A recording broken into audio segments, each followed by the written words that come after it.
So with that being the case, guys, I'm gonna start doing this as far as in like a Shabbat type deal, where I'll be able to talk and interact with people that's really about the Creator, the Heavenly Host, the Most High Yah Himself, Yah Eloheinu. So with that being the case, I'm just trying something today, but I'm gonna start doing this every Shabbat.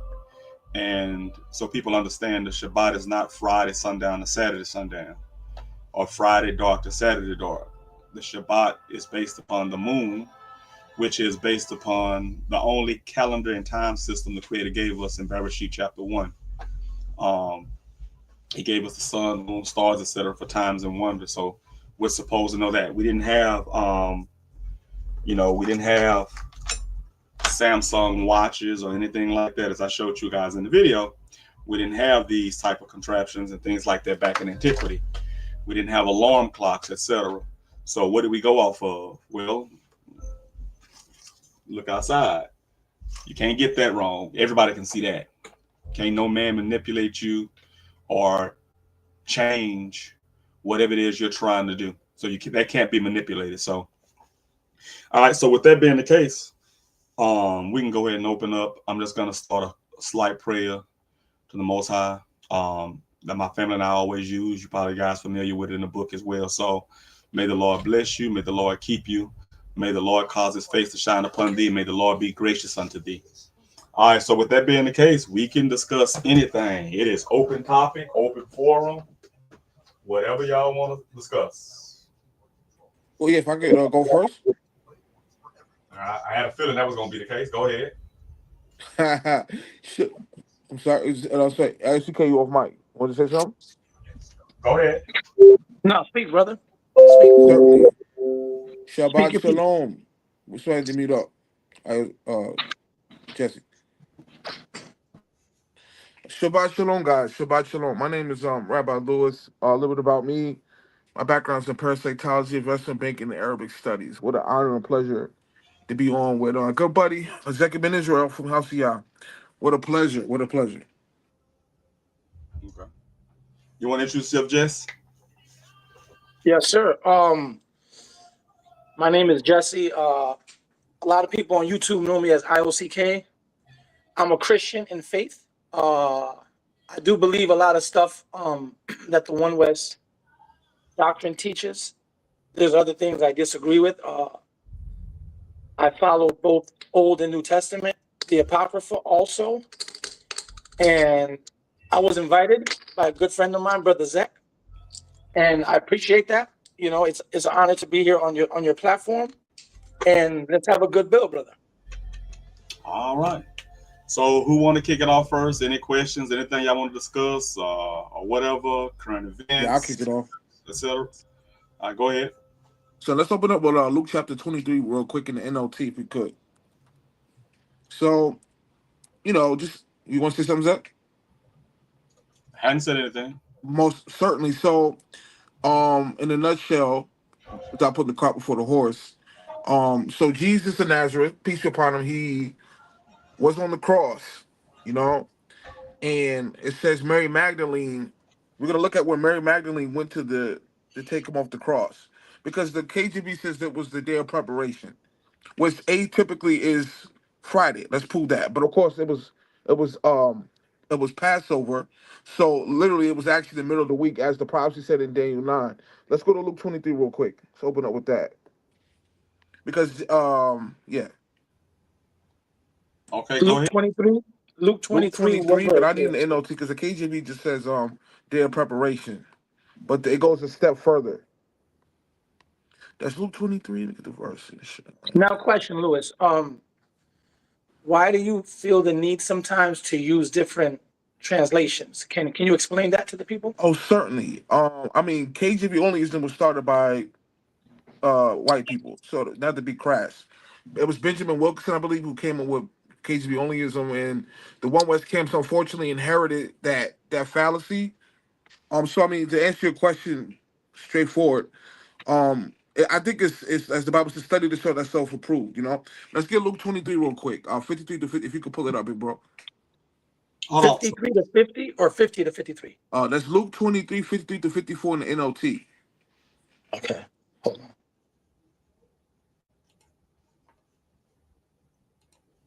Hold on, wait. Let me grab some paper as well because you know you'll say things. So I want to make sure I write them down and NLT. I make you substantiate because I heard some things.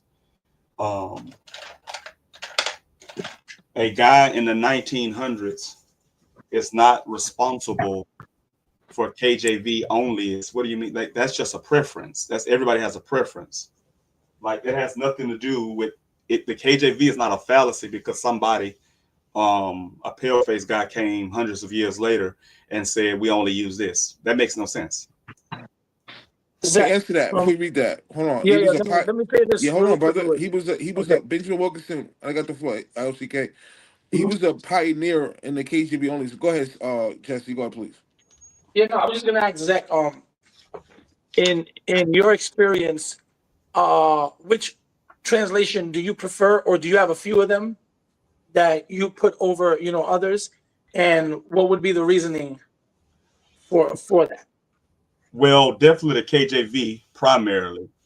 It has nothing to do with being a KJV only. It's like I said, I have an extensive library here with different types and multiple translations. Rotherham, Doom's Reign. I got Wycliffe. I got it. You can think of it. I have it. So it's not even a matter of that or anything like that. It's just a matter of the KJV was translated from the original tongues. So when you look at the newer translations, like the NLT, the New Living Translation, they were not translated from the Hebrew text at all. Hmm. They're Well, just I mean, that's all relevant because Moses didn't write Hebrew, he wrote Proto-Synatic. We'll dive into that. Can you read that real quick, IOCK? Luke 23, 53 to 54. hold on for a second. So let's make sure we understand something crystal clear first, right? So the first thing is what we're not going to do is we're not going to sit there and interrupt and just ramble things off that make no sense, right? So remember, what does the word Shabbat mean? Anybody know what the word Shabbat means? Rest. Yes, it means rest. It means Mhm. rest. So with the word Shabbat meaning rest, it does not mean this is the immigration office where people can just yell out things, right? It literally means rest, which means it's not supposed to be a argue back and forth banter. My father always taught me the highest sign of intelligence is what? Being able to listen and talk in turn, right? Hmm. Notice I have a whole family here. While I do have slide doors, my wife is literally 20 feet away from me in the den. My children are in the kitchen 20 feet from her, and you don't hear nothing. You know why? Because we don't run around without decorum, just yelling and screaming. So we're not gonna do that here. All praises. Absolutely, absolutely. All Okay. praises. And we owe it to So, the people at home as well. yes, sir. So, Lewis, you said 43, and I mean 53, 54? Certainly. Luke 23, 53 to 54 in the NLT. Yes, sir. Here we go. Then he took the body down from the cross and wrapped it in a long sheet And let's of talking about linen, I believe this is Joseph of Arimathea. He took Jesus' body with the cross. We don't. and wrapped it in a long sheet of linen cloth and laid it in a new tomb that had been carved out of rock. Here we go. This was done late on Friday afternoon. It was The done day when? This was done late on Friday afternoon, Mm-hmm. the day of preparation, as the Sabbath was about to begin. Headshot. So that proves Shabbat is Friday afternoon, Friday sundown, and Saturday sundown, because Luke says Joseph took his body off the cross before Friday afternoon, of course, before sunset, the day of preparation, as the Sabbath was about to begin. So that proves the Sabbath is Friday sundown. It's Hold on. Saturday. I yield the Okay, floor. I got you. Hold on for a second. So now, Jesse, you were just Yep. reading that, right? Yes, sir. In that verse, do you see anywhere where it says Friday or Saturday? Where it says Friday or Saturday, Yeah. excuse me. Well, verse 54 says, this was done late on Friday afternoon. In the NLT. And In see, the NLT, yes. so that's what I'm saying. So remember, now I'm going to show you guys something real quick, right? Yep. Let me show you something real quick. Um,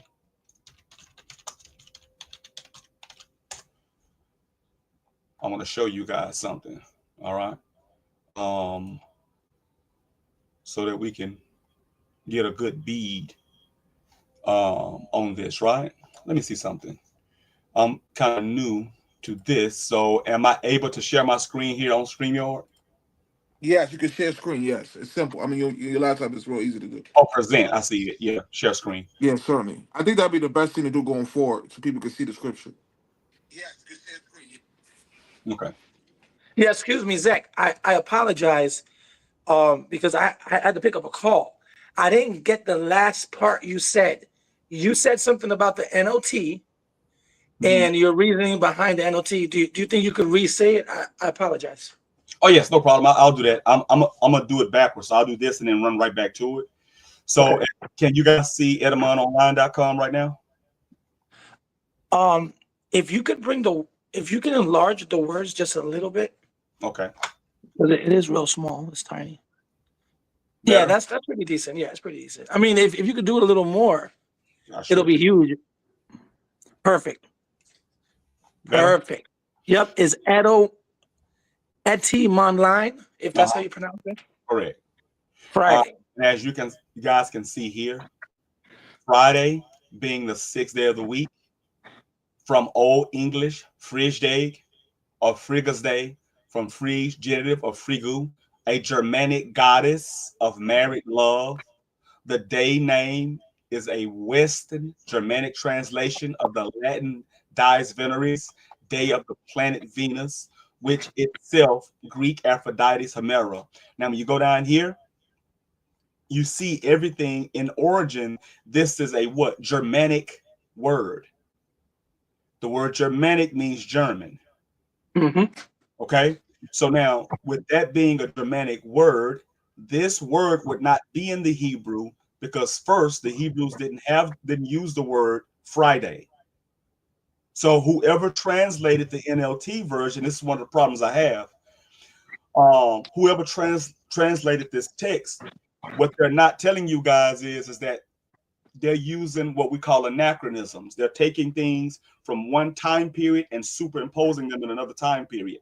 No Israelite in antiquity ever uttered the word Friday because it's not a word in our etymology. It's not a word in our dictionary. It's a German word, and we're not Germans. Israel is not in Germany. So, with that being the case, even if you want to go with the New Testament and you want to put this at the time of Luke 23, which is the New Testament around the 1st century AD, what German language was being spoken? And When what time period? 1st century AD, because that's what you would try to place Luke at, right? Luke would have to Yeah. be 1st century. What was the lingua franca at the time? Latin Yeah, it was Latin. for the Well, I think Greek still had a little had still like a little hold of it, but Latin was starting to become just as popular. no, I agree. But see, here's the deal. Just like today, in antiquity, most people spoke multiple languages, not because it was something fun to do. They didn't have the Rosetta Stone.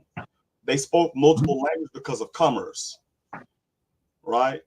So you don't need the word Friday for commerce. We can see in the book of Nehemiah where the children of Israel were violating Shabbat by letting the heathen come into the gates, right? They were letting Yep. them come into the gates, and by them coming into the actual gates, they were buying, selling, and trading with them. So we know for a fact that we didn't have the day Friday. So now when you run to the NLT and you see the word Friday wasn't written in Hebrew. It wasn't written in Greek either. Well, Zach, can I say this real quick? Because I'm looking at the the original transcripts Mm-hmm. and I'm reading it right now. It says Kai Hemeda en Parascuus Kai Sabaton Edes Fosken. It doesn't even talk about Friday. It just That only speaks about the Sabbath.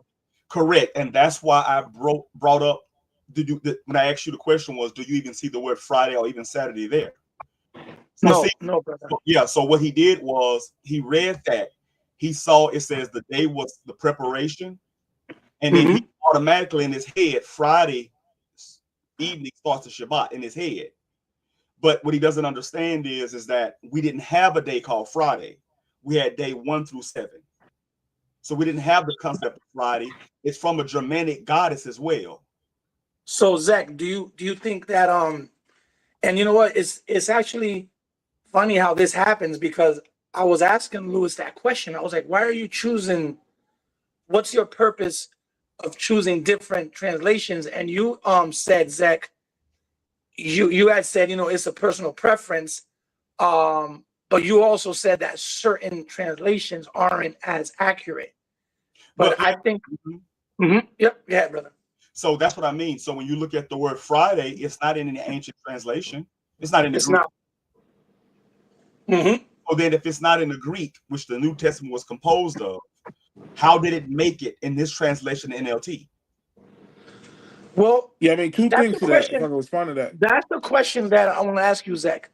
Is that what they consider thought for thought translations? Because I keep hearing that phrase, thought for thought. Are there translations where the translator gives you what he believes the writers are trying to say?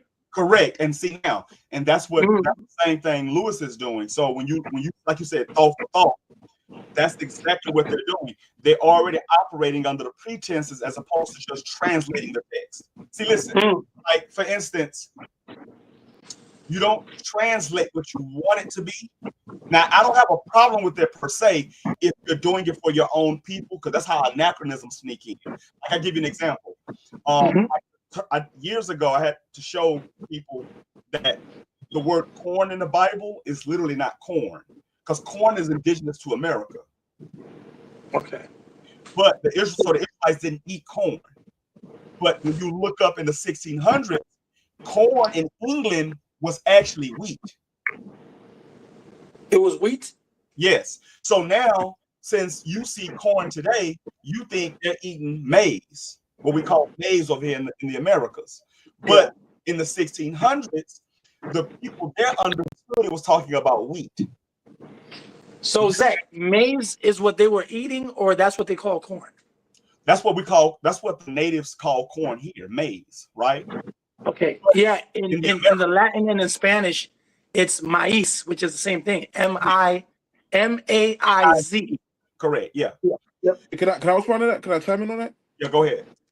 Certainly. If I'm not mistaken, the planet Venus, because Friday is named after Venus. Venus was discovered, I believe, in the 1930s. If I'm not mistaken. No, it was. No, that's what I'm saying. It wasn't discovered. You can see. It was. It was discovered. Look it up. It was discovered in the 1930s. If I'm not mistaken. Now, well, hold on, Zach. Jesse. Hold on, brother. No, but hold on, Let Lewis. me Let just me stand on ask you a this, question. brother. Yeah, but just give me 5 seconds, real quick. And if I'm wrong, because don't the scriptures talk about the wandering stars?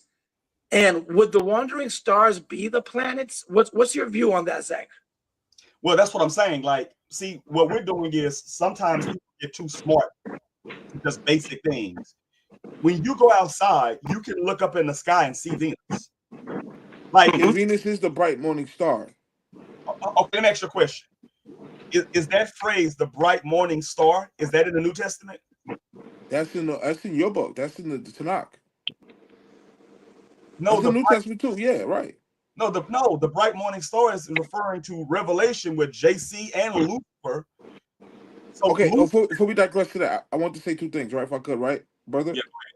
Certainly. Yep. I was saying that Venus was discovered in the 1930s. We'll look it up. And in a nutshell, it's been demoted as a planet. It's not, they don't consider it a planet anymore. So Venus was the Maverick XML descendants 9 pieces. The last planet in this is Pluto, but they said there's a planet beyond Pluto called Planet X. Another topic. But to piggyback what he was saying about the KJV, if I could say one thing to that, certainly. So they can hear me. Okay, certainly. Can you hear me, Jack? Yes. Yes, sir. Certainly. So the reason why that's why I don't use the KJV. For example, there's something called the Royal We rule, which is a grammatical rule that doesn't exist anymore. Right? You guys with me? Yes, sir. You with me? Yeah, brother, drop it. Yeah. Zach, can you hear me? Brother Zach can hear you, brother. Okay, my apologies. Yeah, Yeah, so the royal we or rule, now today, we denotes plurality. But in Old English, in Elizabethan English, we denoted a lofty status. Like you were like somebody important. It's not in the, we don't use it anymore. So, I mean, as far as the KJV, it's, it can become difficult. I yield. okay, that was a lot. That was literally explaining a lot of nonsense. Like, so I don't use the KJV because of the royal we rule that nobody uses to get, but it was just dealing with royalty at that time. That's all. So I give you an example. Let me share my screen again with you. Like, that's what I'm saying. You keep saying it's not used. The royal family in England was using it in the 1900s. So let me show it to you. And this is what I'm saying. You make a lot of statements that are really kind of dumbfounded. Like, they're not even remotely accurate. Okay, so watch this here. As you can see, hopefully you guys can see this. I'll blow it up.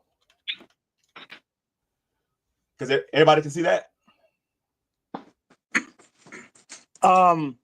If you could blow it up a little more. Yeah, it's perfect. Okay. It says the royal we, majestic plural, because we know we is plural. So it's majestic, meaning regal. Or royal plural is the use of a plural pronoun or corresponding plural inflected verb forms used by a single person who is a monarch or holds a high office to refer to themselves. A more general term for the use of we, us, or our to refer to oneself is nocism. Example, in 1902, what year is that? 1902. After the United Kingdom had been asked to arbitrate a boundary dispute between Argentina and Chile, King Charles VII issued an adjudication of the requested arbitration, known as the Cordillera of the Andes boundary case. The sentence following the preamble of the war begins as follows. Now we, Edward, by the grace of God, King of the United Kingdom. That's the royal we. Okay. That's in 1902. And here's the crazy part. Everybody knows that even today we still talk like that, but it's just dealing with royalty. Like when I say we,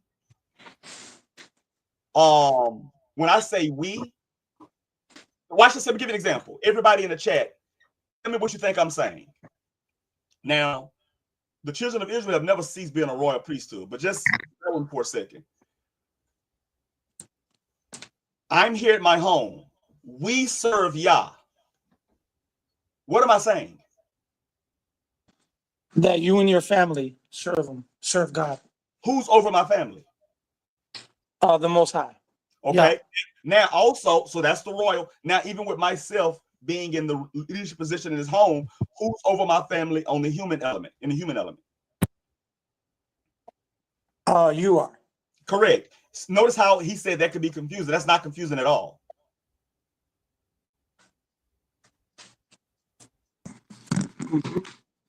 Remember in the scriptures when the children of Israel because it's just the word we. We denotes plural, talking about, and all you gotta do is remember it's just talking about royalty. Because royalty is not just a person, but the person has a lineage, etc., going on down the court, right? Yep. We, like Donald Trump is the president, but when you say like we the people, right?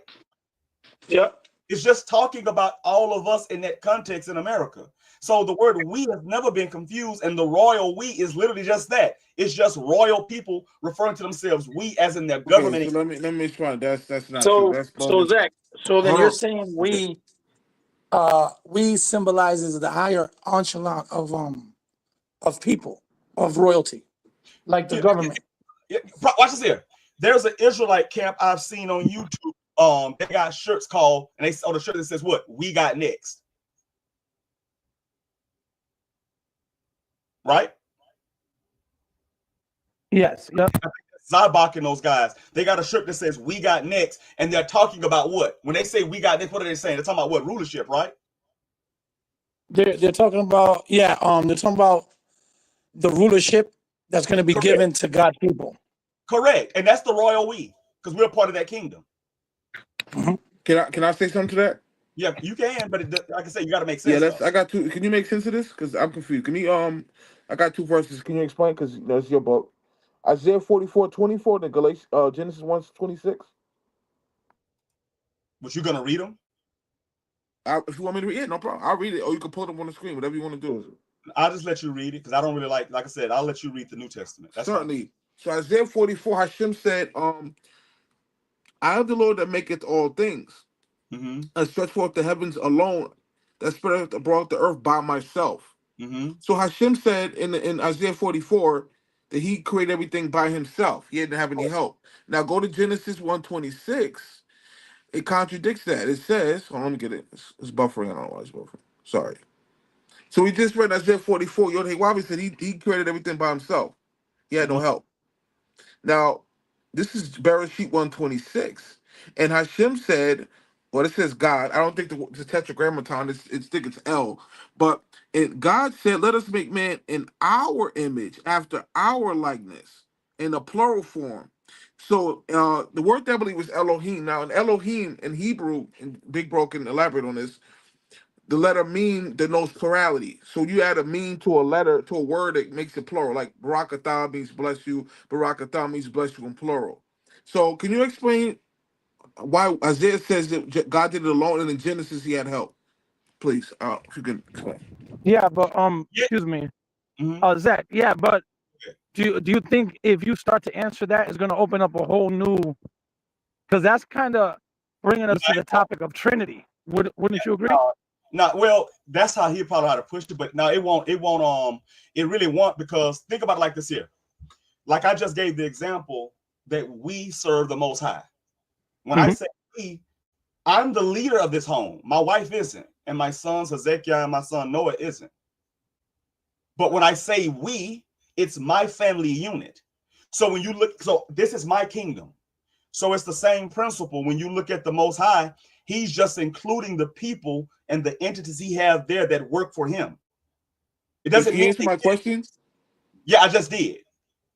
Wow, you know what, Zach? That's a good point.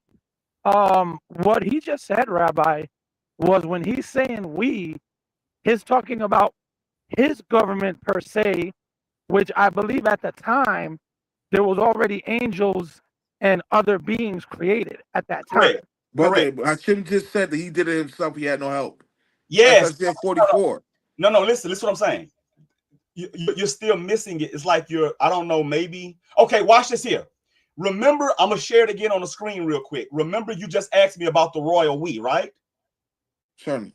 Would you agree that the creator himself is royal? Absolutely.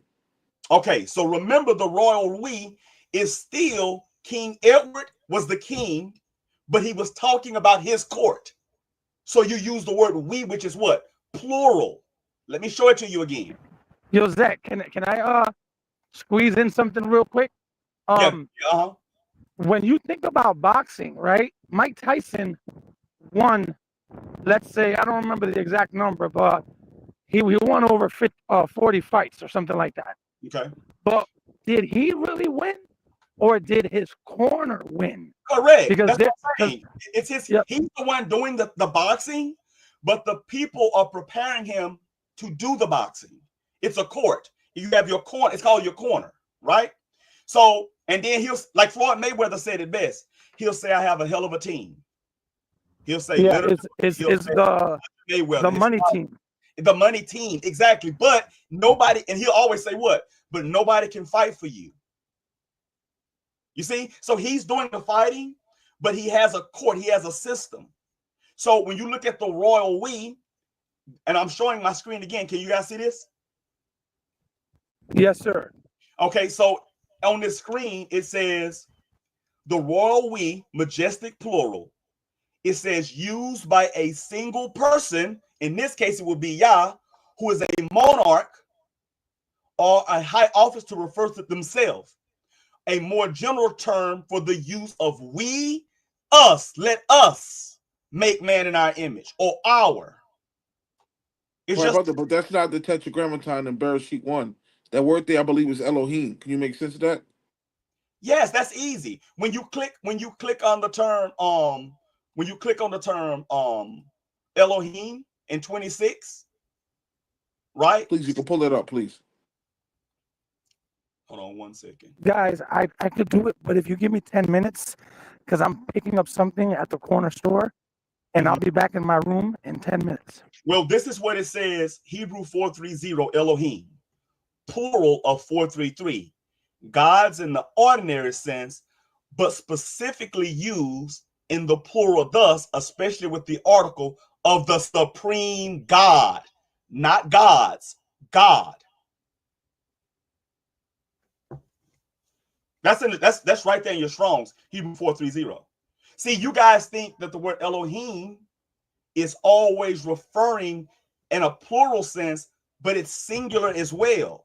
It depends on the context of what you're reading. So you have an entity saying, let us do something, but he's the one that did it. He's just letting his court know what he's doing. It's real simple. It's not like I tell my wife, I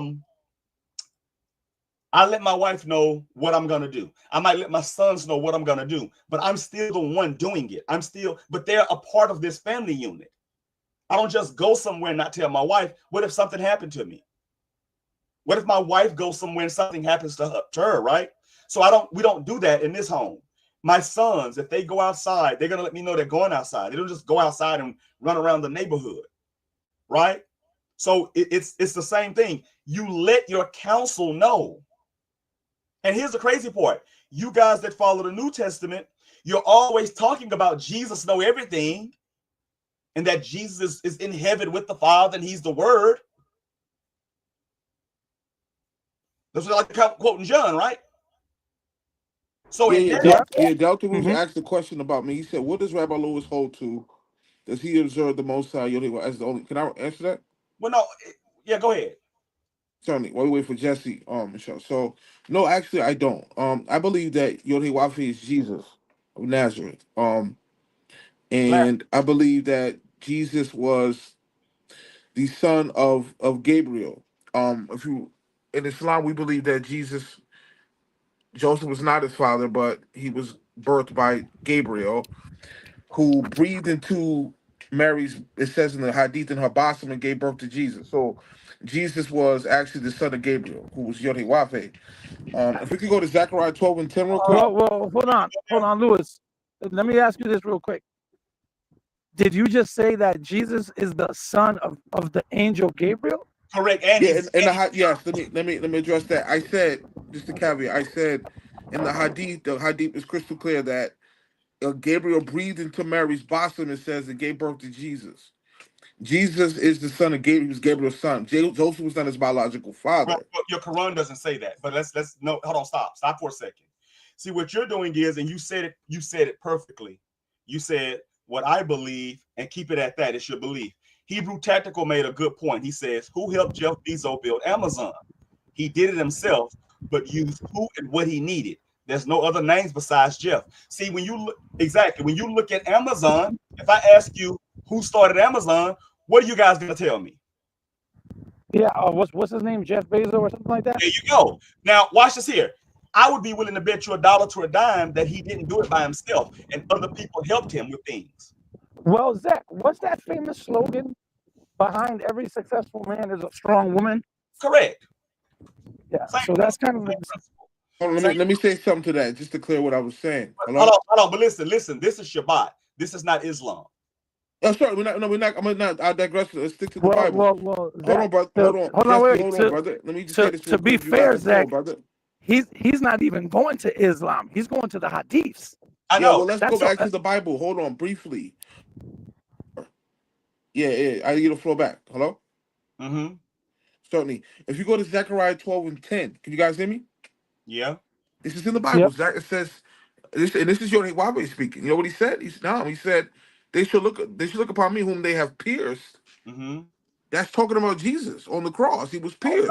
No, it's not. Now, hold on. Let me land on this. So that verse is linked with Revelations 1, I believe verse 7, where Jesus said, they should look upon me whom they have pierced. It's the same narrative from Zechariah to Revelations. Are you? Yeah, if you look at it that way, yeah. If you're kind of slow, yeah, I agree. So YHWH is speaking. He says, they should look upon me whom they have pierced. And then Jesus says the same thing. They should look upon me whom they have pierced. Lewis, Jesus you already is Yahweh. said that He's Yahweh. 3 times. Huh? I said you already said that. Are you? Thanks, my man. Yeah, you already said that. Let Zach break it down and give his point of view. Okay, hold on 1 second. Let me show you guys something, okay? Okay, I'm going to show you guys something real quick.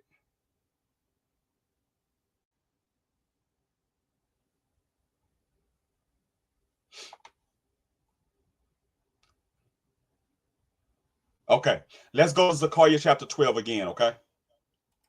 He's gonna have to show how we pierce Yahweh when he doesn't have a corporeal body, according to you guys. How we pierce somebody with no corporeal body. I don't know. Go ahead. I really want to share my what's the name, but I can't share it.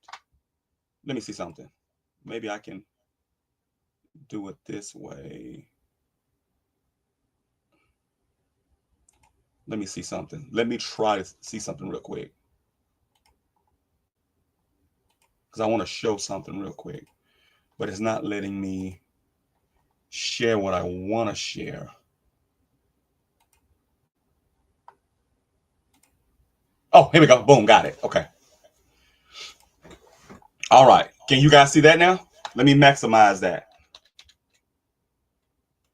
So let me maximize. Yeah, because it's a little small. Okay, well, I'll let's do it this way here.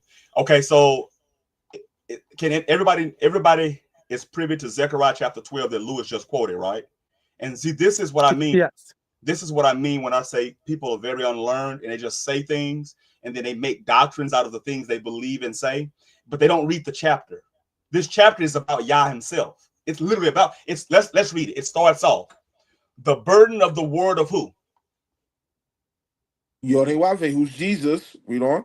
It doesn't say that. Stop. Okay, next time I'll just boot you from the show. Okay. All right, no problem. Go ahead. Go ahead. See, what I'm not going to do is we're not going to just start saying random things that the book does not say. That's No why. problem, See, you're interjecting what you believe, but we're just reading what it says. Okay, let's read what it says. Go ahead. Yeah, Louis. To be fair, you can't say something that's not there because it's not just us, there's people listening. So you could really deceive people, if they don't fact check it. So please try to keep it honest and just Certainly, say what absolutely. it says. Absolutely. Thanks, Louis. Okay, so now it says the burden of the word of Yah, 3068, for Yisrael.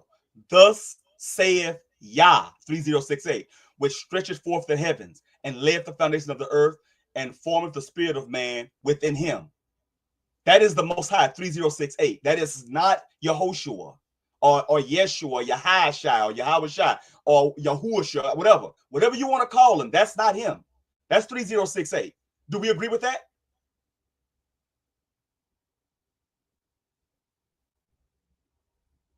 Yes, brother. I'm Okay. sorry. I was doing So, yep. I 100% agree with you. yeah. So verse 2 says, "Behold, I will make Jerusalem a cup of trembling." The I is Yah. You can go down to verse 3. And in that day will I make Jerusalem a burdensome stone for all the people. That's Yah, the same person in verse 1. When you go down to 4, in that day saith Yah, 3068, I will smite. That's Yah. That's not another entity. When you go to verse 5, it says, Jerusalem shall be my strength in 3068 of hosts, their God. Elohim is there. Same word Elohim, but it's singular there, not plural. It didn't say the Lord of hosts, their gods. It says God. See, that's what I'm saying. When you don't really know the language, you don't understand the language, you just start repeating what you learned from somebody on a street corner somewhere. Back, I call it backyard Bible talk, right? Out in the sticks somewhere. So when you jump down, verse 7, the Lord, 3068, shall save the tents of Yahudah first. Verse 8, in that day shall the Lord, 3068. Verse 9, I, 3068. So now when you go to verse 10, and I will pour upon the house of David and upon the inhabitants of Jerusalem the spirit of grace and of supplication, and they shall look upon me, whom they have pierced. First and foremost, this is figurative talk. Nobody has pierced 3068. It's figurative. And you can read about that in Ezekiel chapter 20, where he talks about how he was going to destroy us in Egypt, but for the sake of his name, he dealt with us behind the scenes. He didn't whoop us out in front of everybody. He whooped us in the wilderness. Okay? I mean, that's the Father. This is not another person. This is 3068. And then it says, and in that day shall there be a great mourning in Jerusalem as the mourning of Hadramon in the valley of Megiddon. And it says, and the land shall mourn every family apart, the family of the house of David, apart their wives, apart the family of the house of Nathan, apart their wives, the family of the house of Levi apart and their wives apart, and the family of Shema apart and their wives apart.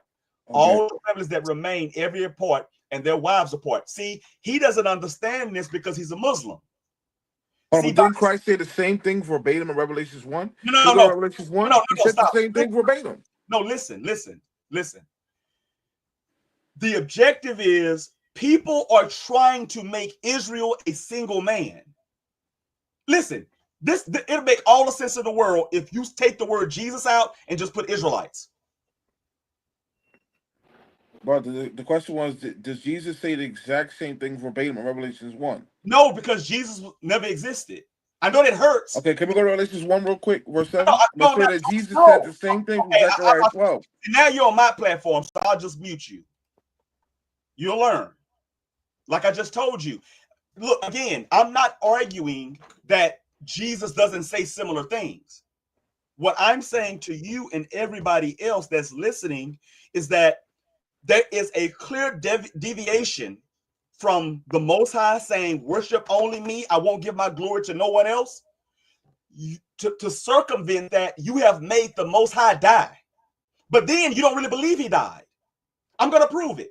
Because you're a Muslim. Watch this here. Now I'm going to unmute you and ask you a very basic question. Are you ready? Yes. Did Christ die on the cross? No. Then throw Revelation away, because Revelation is about the one that was slain from the foundation of the world to save mankind from their sins.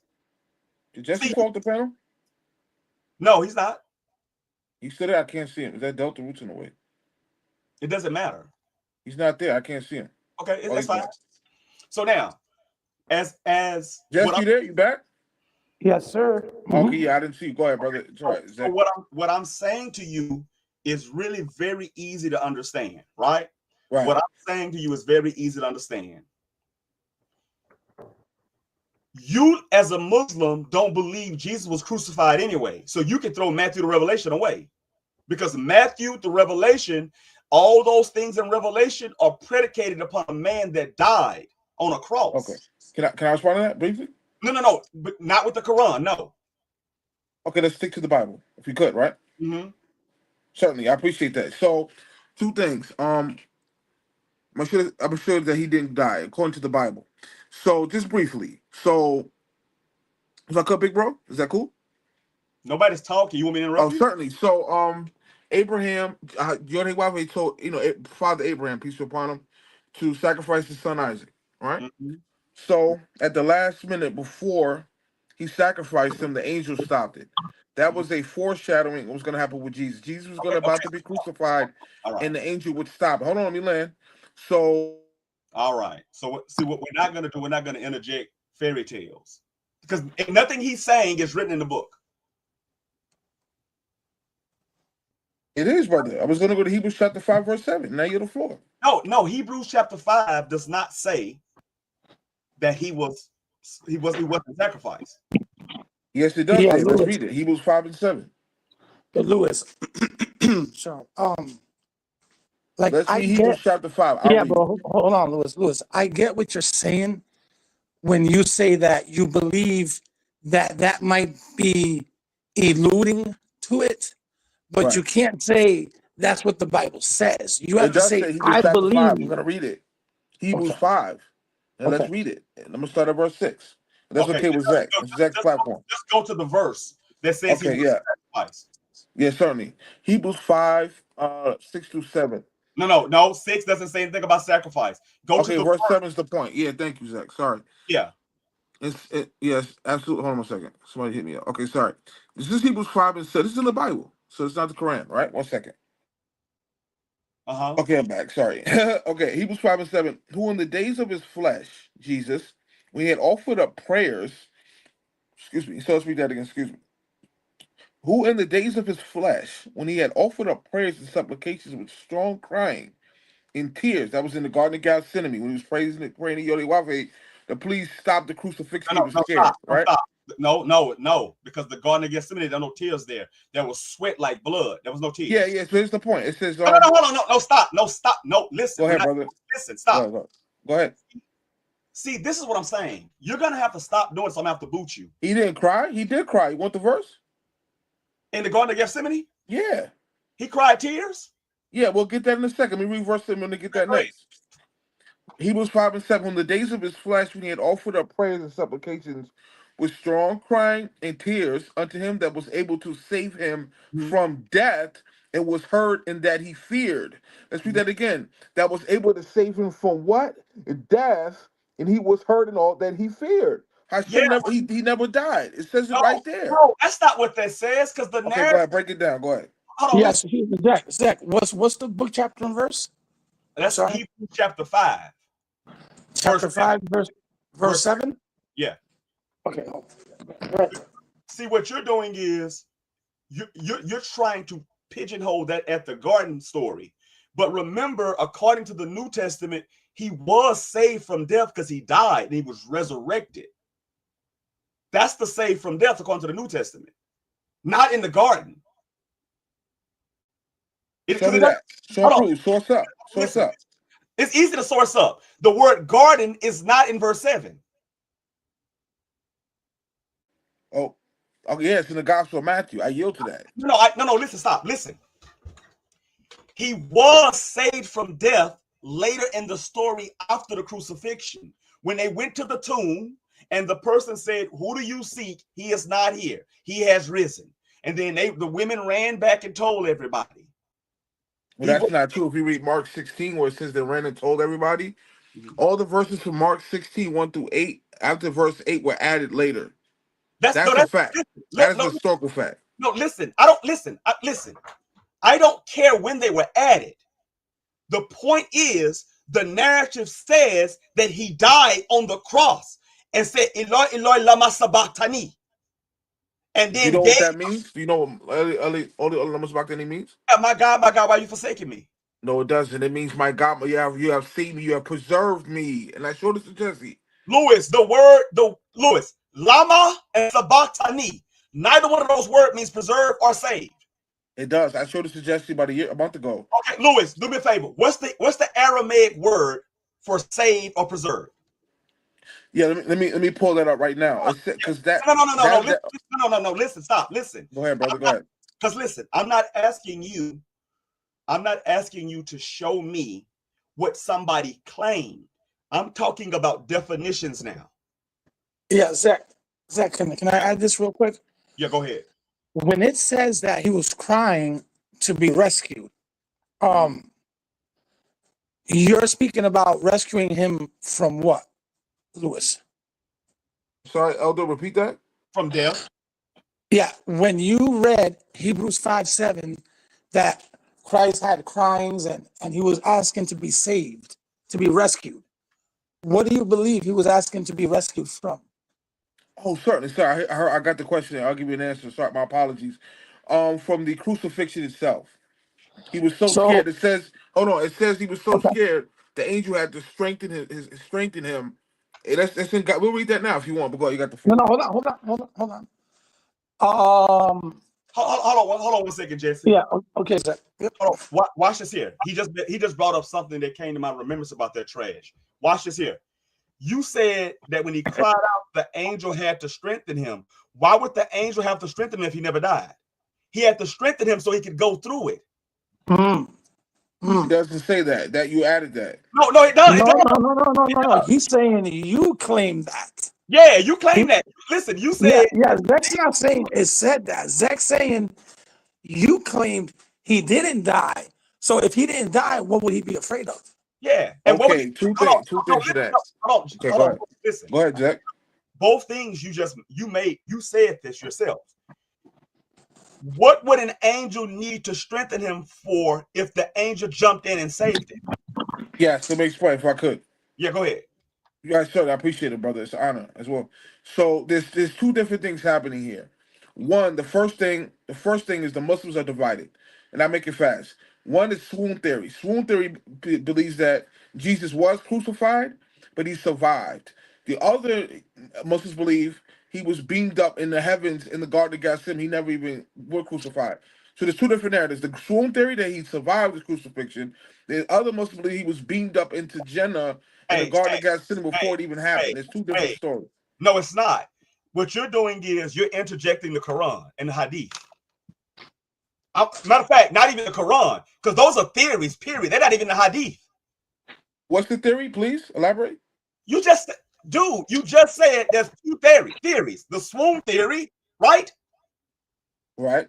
So what do you mean, what is a theory? You just called it a theory. You called it a theory. Yeah, it is. Yeah, of course, it's a theory. Yeah, I yield to that. So it's not in the Hadith or the Quran.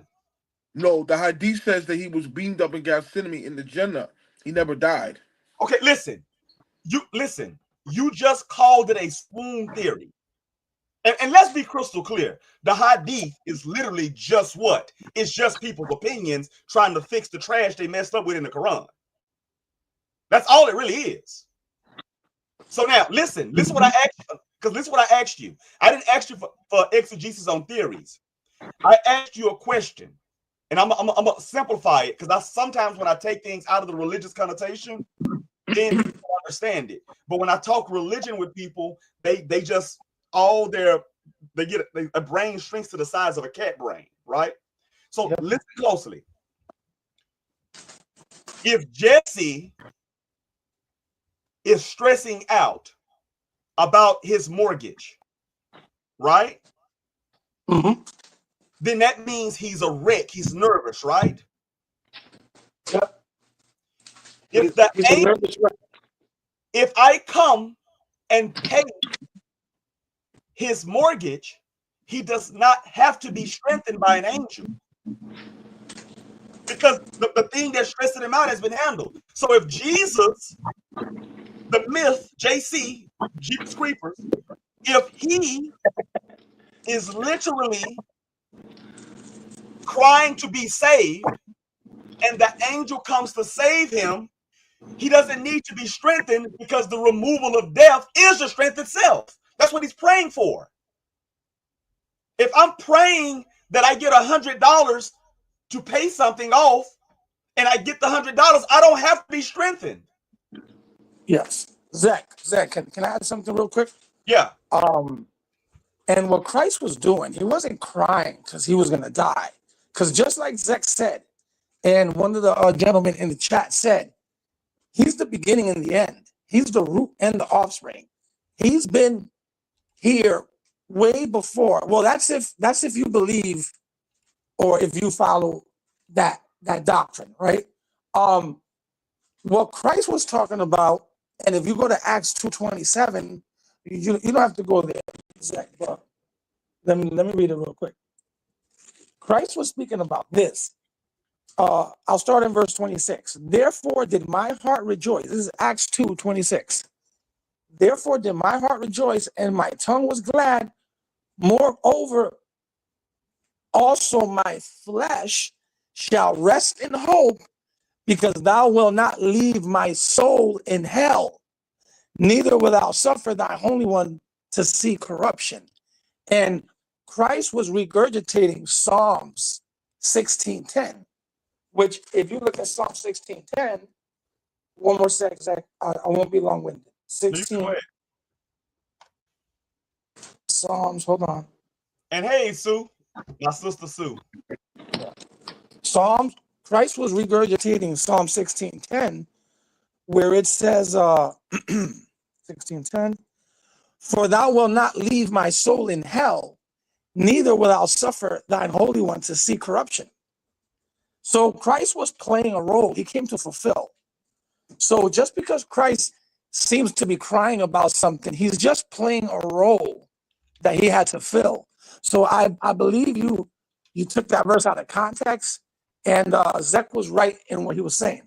And Zach, Sorry, can I respond to that? I apologize for interrupting, Zach. Big bro, can I respond that? Go ahead. Can I get Galatians 3 and 13 real quick? You can get it. Yeah, go ahead. Jess, can you give me Galatians 3 and 13? Yeah, give me a sec.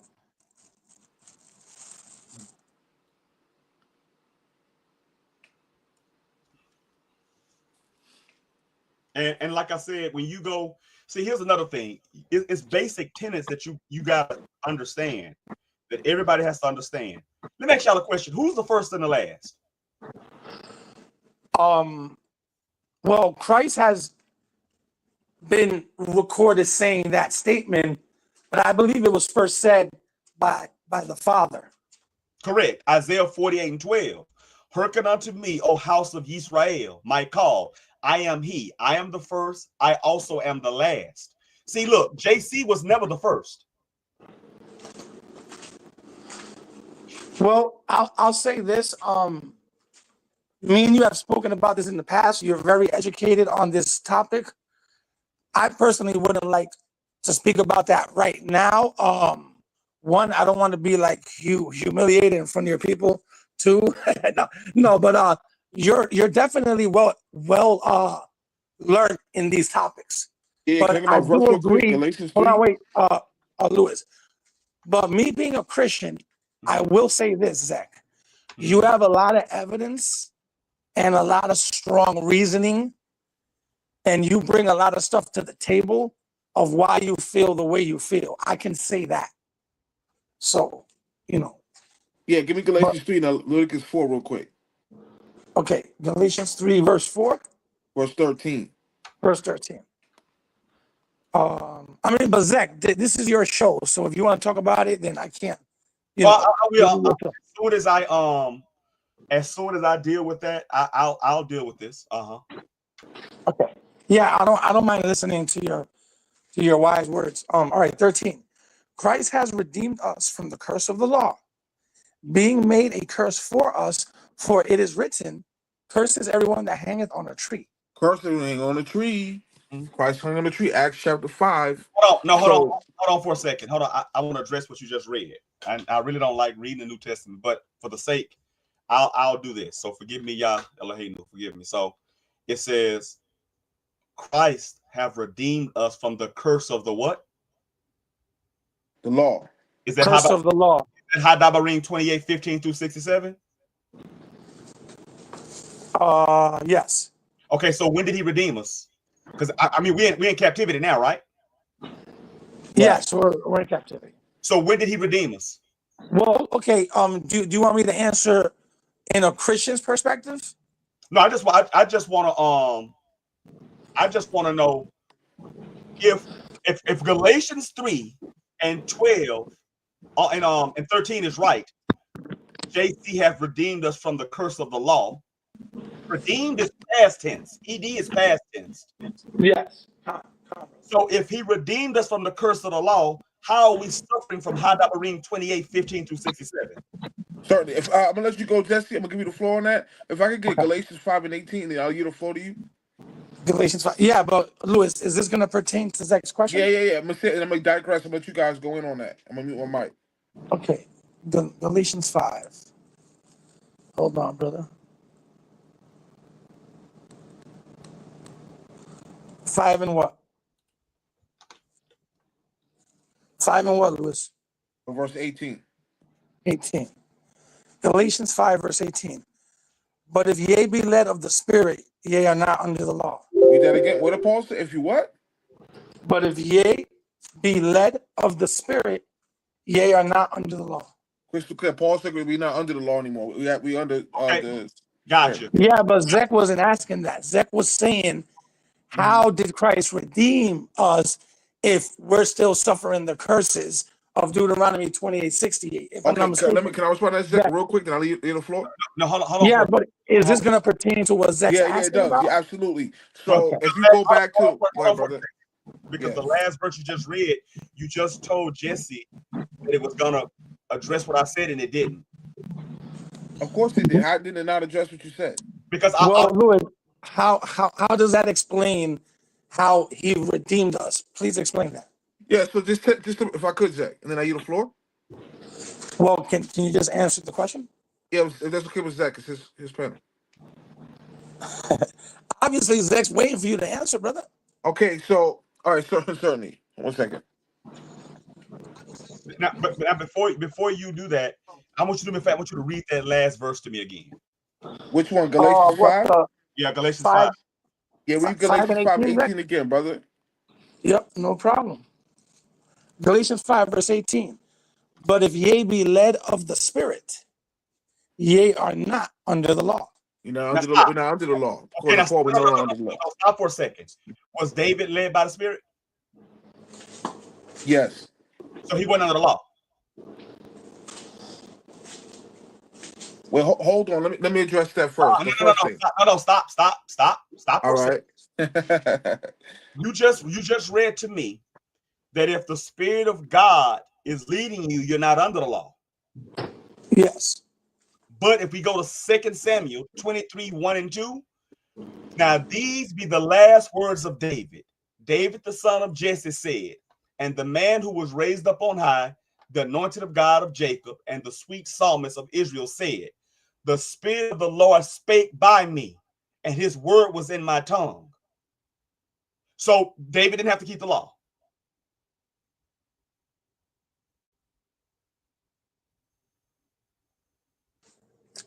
Lewis. Yeah, sorry, I was on mute. My apologies. Yeah, Zach's asking you a question, brother. Yeah, I was getting the precept. Okay, let me look. Okay, to address that. First thing, King David. He mentioned King David. So let me address that. King David had a son named I believe King Solomon. He had a couple things. But one of them was King Stop. Solomon. No, we're not talking about progeny. We're talking about spirit being led. If Yeah. I'm dealing with that now. So no, you're not. You're talking about progeny. Stop. You're talking no, about I'm not dealing with projects. Nothing to do with that. you just Okay, brought up so Solomon. yeah, I'm just making a point. 10, 20 seconds, and I yield. So how's that relevant, Rabbi? Well, when King Solomon lived, he died a peaceful death. There was no war in Israel for 40 years. Zechariah vouches, no, I'm telling the truth, right? So Hashem told him and Samuel, if you go off, if you transgress the Torah, you abrogate Torah, I'm gonna beat you with the rods of men. That never happened to him in his lifetime. He I know. reincarnated as Jesus. Stop. Okay, listen, stop. We're not. See, that's what I'm talking about. All right, that's your last time doing it, okay? Because that was. You know what? That right there just made my nuts ache. Excuse me, Israel, for saying that right there. That was so idiotic. That's idiotic. Show me in the when he was speaking with the rods of men when he lived. Show it No, to me. stop. Show it to us. That wasn't my point. My point was you read Galatians 5 and 13. That stated 5 and 18. It stated that if a man is led by the Spirit of the Most High, he is not under the law. Yes, sir. I just read to you that David was not only led by the Spirit, he spoke his tongue by the Spirit in Numbers 27 and 18.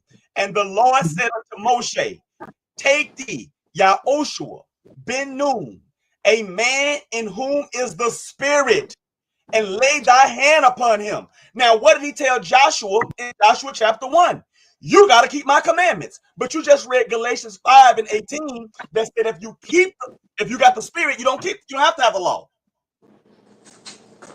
That's an obvious contradiction. Let me say it again. You read Galatians 5 and 18 that stated, if a man has the Spirit of the Most High, he is not under the law. Yes. I've given you 2 examples, and I can give you literally about 200. Because all the prophets were under the Spirit of the Most High, and they had to keep the law. They were sent because Israel wasn't keeping the law. The Spirit is, listen, when he says, I will put my laws in your inward parts, that's Spirit. He ain't going to go inside me and get a chisel and start writing on my heart and kill me. No, he's not. That's the Spirit. So to give me the ability to keep the law when he takes us out of this final captivity, it's because of the Spirit. But Galatians 5 and 18 contradicts that. It says that if you have the Spirit, you're not under the law. So listen, if we're not under the law, okay, so watch this here. Jesse, you have the Spirit. I have the Spirit. Sue has the Spirit. Delta Roots has the Spirit. Hebrew Tactical has the Spirit. And yes, even Rabbi, has the spirit. Yes. That means you don't have to keep the what? It means that we would not be under the law. Thank you. Now, why are we in captivity? Because we broke what? We broke the law. So how are we not under the law with the spirit, but at the same time we in captivity for breaking the law? And remember, Okay. this is after JC redeemed, because he ain't been back here. According to y'all, he ain't came back yet. And redeemed is past tense. It's not future tense. Mm-hmm. Lewis, would you like to respond, Lewis? Yeah. As my son Hezekiah said to me one time, Hezekiah said, he said, Abba, I said, what's up? He said, if this dude that everybody believes died for our sins and the bill is paid, I said, yeah. I just started smiling because I knew my baby son understands this. He was like 8 years old, but grown men don't understand it. Now listen to this wisdom of Yah through my son. Well, Christ did say that he was going to reveal it unto babes. Okay, so watch here. If he understands that if my son at 7, 8 years old understood that if you pay the electricity bill, they can't cut it off. Facts. If I tell you I'm going to pay your electricity bill and 2 days later you're sitting in the dark, I didn't pay it. Facts. Yes, so sir. If I told you I redeemed you from the law and the curses are for you not keeping the law, which means you're redeemed from it, mm-hmm. then that means we shouldn't be in captivity. I mean, when you say it like that, how can I say it? Logically, it would be what you're saying. That's what listen. I'm not talking about religion and belief. I'm just talking common sense. See, if I do this with any other thing outside of religion, everybody understands it. But okay, can I respond now? Go ahead. Okay, this is obtuse. Luke 21:24, real quick. Jess, I'm gonna show the Old Lewis, Testament Hebrews like understanding. Lewis, read it real quick. Because I'm almost done doing something. Okay, Luke 21:24. And this is Jesus now speaking. It's the Old Testament they lack understanding, and they shall fall by the edge of the sword. He's talking about the children of Israel, because the Romans about to sack the temple. We Excuse agree me, on Lewis. that, at least, right? Lewis, that's Luke 21:26. 24. You can read that. All right. Hold on one sec.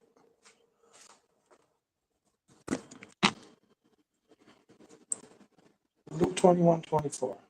My apologies. Luke 21. All right. So let's go to 24. And this is in response to what Zach's talking about? Yeah, certainly. It's not. None of he said is bad. He just keep running from scripture to scripture. Okay, Luke 21:24. And they shall fall by the edge of the sword and shall be led away captive into all nations. And Jerusalem shall be trodden down of the Gentiles until the times of the Gentiles be fulfilled.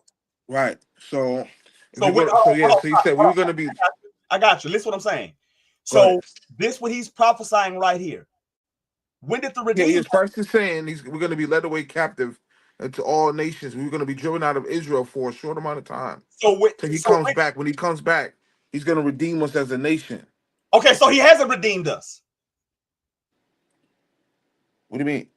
Galatians 5:18 said that. The verse you used prior, it said we'd already been redeemed. Do you want me to read it again, Zach? Yeah, I got you. Let me explain what that means. But that's not talking about that. That's talking about the northern and southern kingdom. The northern kingdom being. Give me Matthew 15:24. No. Listen. It doesn't say anything about northern or southern kingdom. We're not doing I'm gonna show it to you. Matthew 15:24. No, listen. Stop. Listen. Okay, let me get a clear answer from everybody on this panel. Okay. When did Jesus redeem the children of Israel? When? Yes, Colossians chapter 2, verse 14. That's a verse. When? What year? Oh, yeah. So if you go to Acts, and I'll let Jesse take over. If you go to Acts chapter 2, it tells you that all 12 tribes came up to keep Passover. When Christ died, the northern and southern kingdom were grafted back in. So hey, when did he redeem Israel? Yeah, I would answer. This is just my belief. We were redeemed at his death when he was crucified. Now, what does the word redeem mean? To buy back. Save, to buy, yeah, to save, to buy back. You know what? That's a good question. Let me do a quick search to see what Well, it's the AI. same thing in Deuteronomy 28, that no man shall redeem you. It's right there, buy you back. Yeah, but hold on, just just out of being curious. Let's see. Yeah, because you like Definition. that's what I'm saying. Because you remember I explained this about a week ago. We were on the phone. The word redeem. You redeem coupons. Redeem. Definition redeemed. Okay, this is AI chat Gemini. Redeemed is the past tense of the verb redeem, which has several meanings. Here are some of the most common: to buy back, to regain possession of something by paying a price, to get back or recover, to obtain something lost or pledged, to pay off an obligation, Mm-hmm. to exchange for something of value, Mm-hmm. to free from something bad, to make amends or atone, and to improve or make worthwhile. Now stop. Worthwhile. So based on that definition, when did JC redeem us from the curse of the law? I mean, according to Because Galatians what? 5 and 18, it says redeemed, past tense. You just read it. It says Yeah, redeemed is the past tense of redeem. So we know it's past tense now. So yes, correct. so we've been redeemed already, bought back, paid Yeah, off, yep. helped us, free from, change for the better, exchange for something of value. Yep. Okay, so now, when were we redeemed? Because I'm in captivity now. According to my belief system, I say when he died at the cross, Okay, now stop. So when he died at the cross, how did Jerusalem fall in 70 AD? because they killed him. No. But they were, It was punishment for them putting to death the Son of the Most High. but no chapter and verse says that. Well, okay. I mean, listen, if you want to set up a day where we can get into this, I don't mind. I would love to have a cordial this discussion, but this is going to open up a whole nother. This is a whole nother topic, Zach. Like, don't you think? But listen what I'm saying. Listen what I'm saying. It is because it only opens up a whole nother topic when we keep saying believe. Because see, when you interject listen, I give you an example. When I say chapter and verse, it doesn't open up a can of worms. When people start saying I believe, then that opens the can of worms. Because now we don't have to fact check belief. Because you can't fact check belief, because if you fact checked it, it'd be true. Okay, let me can I say something to that? Yeah, go ahead. So can I get Romans 11 real quick? Jeremiah 3 and 8. Yeah, read it real quick, Rabbi, because I'm looking for a verse too. Yeah, can I get Romans 11 and Jeremiah? Then I yield the floor. Let's make it crystal clear that so far nobody has been able to deal with the redeem part. Okay, let's go to Romans 11. Now this is Apostle Paul speaking, right? Yeah, Galatians 5 was too. Correct. It says, "I say that have God cast away His people? God forbid. For I also am an Israelite of the seed of the tribe of Benjamin. God has not cast away His people who He foreknew." Right. So let's go to Jeremiah 3 and 8, please. Can I get that? Lewis, I'm trying to look for verses too, Lewis. Okay. So if you go to Jeremiah chapter 3, YHWH divorced the northern kingdom. He divorced them. The southern kingdom never was casted off. So Christ came. That's why in Matthew 15, he said, I was only sent to the lost sheep of the house of it. That's the northern kingdom. He came to bring the northern kingdom back under the covenant of Torah because No, they were stop. casted No, he off. didn't. No, stop. He did not. Because Yes, he Torah did. means, listen, you contradicting yourself. I put you in a circle. See, Okay. and I knew you were going to go there. That's why I didn't say nothing. See, you just said that he brought us back to Torah, but you just read the No, I verse. didn't say us. I said the northern kingdom. That's the children of Israel. We're Yeah. collecting. The southern kingdom never got cast. The northern kingdom was casted off. Listen. It says he redeemed Israel. It didn't say he redeemed Judah in Correct. Galatians. Correct. Okay, so that's everybody. So That's not why everybody? that is everybody, because Israel is everybody. Okay. So now, if he redeemed us from under the law, like Galatians 5 says, if he redeemed us from under the law, why did you just say he came, died, and it brought us back to Torah, which is the law? Can you repeat the layman's terms? Repeat the question. Okay, We're gonna listen. Luke 17. Go ahead. In Galatians, it says that any man that has the Spirit is no longer under the law. Right. Yeah. Mm-hmm. You just said that JC, when he died, he came back and redeemed us from under the law, but somehow he brought us back to the Torah. That was your exact words. Well, Zach, Yes. Hold on. Let me respond to Jesse, if I could. Zach. hold on, wait, Lewis. No, Okay. Lewis, just hold on for a second. Go ahead. Zach, if you allow me a short 1 or 2 minutes, I can explain why us as Christians, why we feel that he redeemed us on the cross, but we're still being persecuted. I can explain. No, I got you. And I want you to do that. I want you and him to do it. But what I'm saying is, redeemed us from what? Well, that's like I can explain it to you if you give me a minute or two. I got you. But okay, I'm gonna write down redeemed from what. So we're gonna listen for the key of what we were. I'm gonna give you the floor, Jesse. Let me just read this real No, quick. but no, Lewis, because I'm gonna give the reason. You're just giving verses. Let me just read this real quick, and I'm No, gonna but let you go Lewis, in. just hold on. Listen, just Let me just read this one verse, and I'll give you the floor. Lewis, you've had the floor the whole time. Let me just explain, because you're not explaining why. You're just reading a verse. Sue, I agree, Sue. I agree. Okay, I'm not gonna. Let me just give me 10 seconds. So read it, Lewis. Read it, Lewis. Read it. Huh? What's the verse, Lewis? Luke chapter 17. So I'm gonna just paraphrase it, guys. I'm gonna give you the floor. All right. So Paraphrase it. certainly. So Luke, it says that Christ, Jesus Nazareth, Jesus Christ, went to Samaria and he cleansed the 10 lepers in Samaria.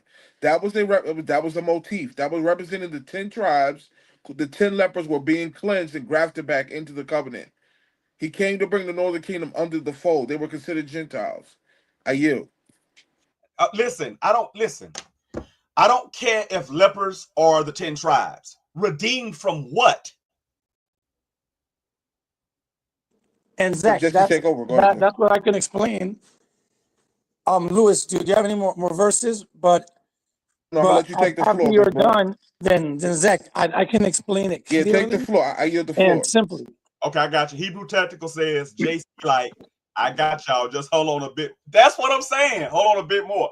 That's what I'm saying. That's all I'm hearing. But nobody's saying. So now listen. Remember, the basic question is redeemed from what? If I go get a coupon, 40% off Amazon, the redeeming of the coupon would give me 40% off my purchase from where? Amazon. Okay? So now, when we explain this, it can take 1 minute, 2 minutes, whatever. I still need to know what we're redeemed from. Go ahead. Okay, I can explain all that, Lewis. Because I literally need 1 or 2, 3 minutes. I just have to put the clothes that's in the washer in the dryer. Speak for 1 or 2 minutes, and then I can take the floor from there, and I'll answer all of Zach's questions and explain yeah, no problem, brother. Take your time. So I'll be fast. If you go to Jeremiah 3:8, Hashem said, God, you know who Hashem is. He said he was going to write the northern kingdom a bill of divorcement. So he divorced the northern kingdom. That's why Christ came, in a nutshell, to bring them back under the covenant. When he died, it says that there was a curtain that split. There was, if you didn't know, if you're not privy, there was a curtain that separated the inner and outer court. So that represented the northern and southern kingdom coming back together. And the fact, stop. 1 second. That's not true. It's not. Okay. It doesn't separate the in and outer court. It doesn't. That it's not a curtain. It's the veil with the mercy seat. Okay, let's get that verse real quick. When he died, the curtain had split. There was an earthquake too. It was an earthquake and other stuff. It says the saints rose from the dead. Anyway.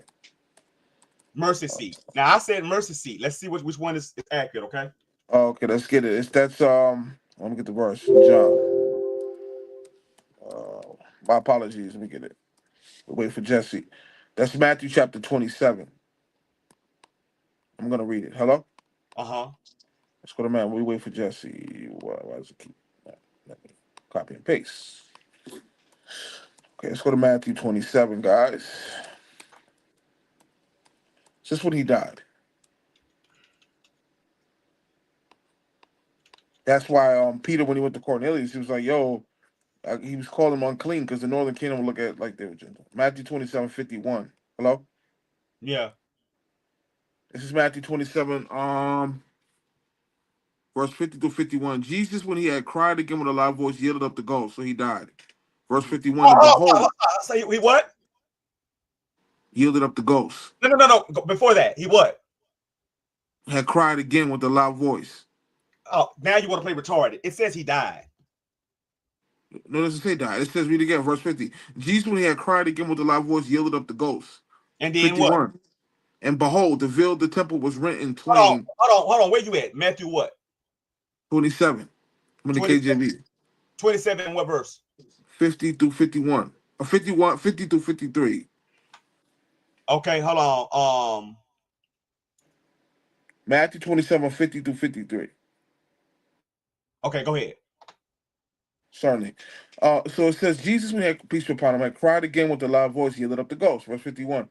And behold, this is where I went here. The veil of the temple was rent in twain from the top to the bottom. The earth did quake, so there was an earthquake. And the graves were opened, and many bodies of saints which slope arose and came into realm. So it goes to something else. So the veil of the temple being rent represents the northern and southern kingdom being grafted back. Okay, so now the word, okay, so if you go right there in the Greek, it's G2665, right? It's kat esma, right? And it means, and the cogena of something spread thoroughly, that is the door screen to the most holy place in the Jewish temple. That's the mercy seat. So that's what it is. It's like a door screen. That's what it says right there in G2665. Okay, like I said from the beginning. So now my point to you is, forgetting all the other stuff, crystal clear, what did he redeem us from? Okay, so let's go to Ezekiel chapter 11 real quick. No, stop. Not in Ezekiel. You got to show me what he redeemed, because he's not mentioned in Ezekiel. Okay. Okay, go ahead, brother. I'm listening. No, I'm saying show me what he Yeah, Zach, I'm back, Zach. Okay. Yeah, I'm gonna let Jesse take over. Go ahead, Jesse. I know, yeah. Tap out. I'm not tapping. Right, I know he wanted to do his dissertation. Louis, thanks for holding the fort down. Okay, so this is the explanation of what we were redeemed for, why, and what's going on. 1 sec, Zach, please. Just give me 5 seconds. I got you. I'm not saying I'm listening for the key thing, the key word or phrase for what was redeemed. Go ahead.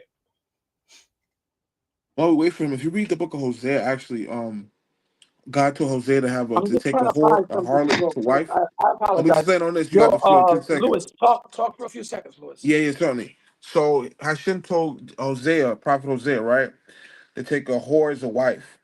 And he told, you're going to have a son named Lo Ami, right? Which literally means you are not my people, which is talking about the northern kingdom. So Hashem actually said that the northern kingdom were no longer his people.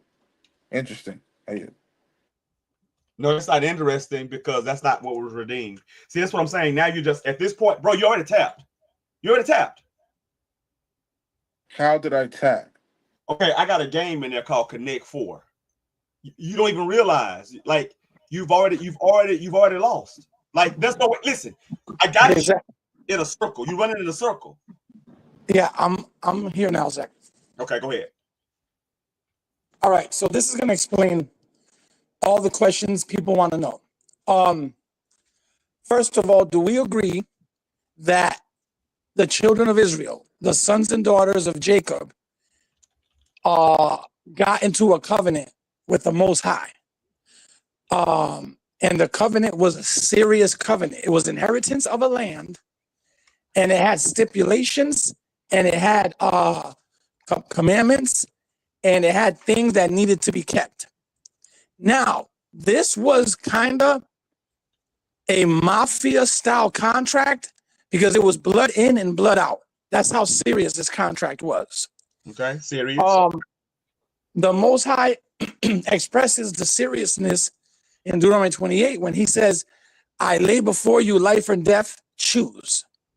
So according to the contract, if Israel would not have adhered to the contract, they would all be killed. They would all be destroyed. No, not all killed, not all destroyed. No, it always has to be a remnant because he can't go against his word. So it's not. No. Okay, no, Khan. But that's like another. That's like the Most High keeping his promise to Abraham. But just to keep it basic, just for now, we can dive in a little deeper. But I just want to scratch the surface. So, do we agree that if they didn't keep it, they would be punished by death? Yes. Is it okay? Did they keep it? No, they didn't. They actually broke it. Jeremiah 31 says explicitly, it says, for my covenant they broke, and I had to divorce them. So according to law, and the Most High keeps the law too, they had to be killed. So when Christ says, I redeemed them from the curse of the law, he redeemed them from the punishment of death that all the Israelites were facing. How Christ did it was like this. Hold on. Repeat that one more time. Yeah. I said, Christ saved them by removing Israel out of that contract. Once Israelites were out of that contract, they no longer had to serve the obligation of death by not keeping it. So when he says, I redeemed them, at that point, he literally removed them out of that contract that held a death penalty. Okay, so let me ask you a question. What was the contract? The contract was that if they would adhere to the laws, you had high holy days, you had Sabbaths, you had fringes, you had, it was a plethora of laws and statutes that they had to adhere to. And if they didn't, the penalty was death. So they didn't adhere to it. So if the Most High is a man of his word, he has to kill them. But what Christ did was he gave his life to remove Israelites out of that contract. Now Israelites join in a contract with Christ, and they no longer have to serve the death penalty. So that's why Christ redeemed them. Now the question is this, because people ask, well, if we're not under the law, why are we still being punished? Because under Christ's laws, under his contract, there was also stipulations. You had to walk in the Spirit. You had to love your neighbor as yourself. You had to walk with peace, sincerity, compassion. If you didn't adhere to those laws and statutes, yeah, you would go through a rough time as well. The devil would visit you. So that was hot. Okay, so let's back up for a second. All right, so I'm gonna show you guys because I took copious notes. I'm gonna show you y'all still missing the redeem part. I'm gonna show you that it sounded like it was redeemed, but it wasn't. Let me show you something. So I don't know if you can read my handwriting, but now, Zach, I'll read. I'm not. No, hold on 1 second, Zach. Feel free to ask me any questions. Don't hold back, because I know this is brotherly dialogue. So don't feel sensitive to like crush me or whatever. Feel free to go full throttle. Oh no, it's not. I'm showing. See what I'm saying? I'm showing is that at this point now it's circular. What we're seeing now, you guys are saying it, but you're still not answering what we're redeemed. I'll give you an example. Watch this here. I'm gonna show you. I highlighted what you said. You said we agree there's a covenant. We all know there's a covenant. Number 2, it says there's a serious contract. We agree. Number 3, Deuteronomy 28, serious. We agree. The covenant was broken. We agree. It says Christ removed us. You said Christ removed us out of the contract. Well, no, hold on, listen. The contract is the law. If he removed us out of the law, then by default, we can't be in captivity now. Not necessarily. Okay, hold on. Listen, I got you. What is the contract? What, Christ's new contract? No, stop. No, not new. Because see, even if you have something new, you gotta first get rid of the old. So we ain't dealing with new. We're not gonna change and jump. What is the contract that he removed us from? What is the contract? He removed us from the agreement that was made on Zion, on Mount Zion, That's the with law. the children. Yeah, with the children of Israel and with the Most High. So if he removed us from the law, then how did we go into captivity? How did 70 AD happen? Because we still remained evil. No, stop. Listen. But listen, evil is transgression of the what? Of the law. But if he removes us from the law, we can no longer be evil. Not necessarily, and I'll tell you why, right? Because if evil is transgression of the law, but you're taking it as the Mosaic law, there was people being punished. Like, all right, I'll give you, just give me 1 second. Hold on, back up. No, listen. We don't have to go to knowing those guys prior, because that covenant with them wasn't made with that. They weren't a nation. Noah's not a nation. He's the father of nations. Abraham was not a nation. He only had a couple sons. So he only had 2 sons. So that contract wasn't with them. He gave an agreement with them that he was going to do something, but the covenant itself, the contract, the law, it existed prior, but you're saying we broke it. So you can't run back in retrospect and start talking about Abraham and Noah before we were born. That's an anachronism. You got to stick with Israel. So Israel is in a contract to keep the laws. Hadabarim 28, 1 through 14, 15 through 67. Blessings and curses is the contract. The penalty for sin is death. I'm going to use the New Testament for that now. The penalty for sin is what? It's death. And you said the law is the contract, and we have to adhere to the law. But you just said he pulled us out of that contract, which is the law. Yes. Now listen. So if you got a car, you sign a contract when you go on that park on that lot in that office to get that car, right? Yes. If the courts say that contract is null and void, you don't owe that bank or whatever anything now, do you? And that's a perfect point. That's what I was going to. When Christ voided that contract, we no longer were punishable by death. That's how he redeemed us. No, that's not true, because we're still dying for sin right now. Yeah, but we're not dying because of the Mosaic contract. We're dying because of the Christ contract. Okay, can I say one thing? No, stop. Back up. Yeah. Back up. Christ didn't give us a contract. Yeah, yes, he did. What contract he gave us? If we join ourselves to him, and he gave us some stipulations like baptize and be born again, then his reward would be like how the children of Israel, God rewarded them with land inheritance. What Christ rewards us with is the Holy Spirit. No, listen. He gives us the Holy Spirit. I got you, but we're not dealing with rewards. Listen what I'm asking you. Listen. See, okay, yeah. Because we're going in circles. Listen what I'm saying. Okay. What contract? Listen, when you say contract, it says you will pay the car note on this day. You have to have full coverage insurance. You have to do X, Y, and Z. It has to be in by this time, or a late penalty. That's the contract. Yes. The contract is not where he loves us, and no, that's not a contract. The contract. Can I respond? Can I say something? No, you can't. You got to be quiet real quick because you got tapped. You got to be quiet real quick. So now, the contract is not what you're trying to claim. Because here's the deal. If the contract is we got to do good, what's good? The law. Yeah, but that's the point. Okay, that's the point that I was trying to get at. You're connecting sin with breaking the Mosaic law, correct? No, no, I didn't say it. The New Testament says it. But sin is also breaking other laws, not just the Mosaic law. No, it's not.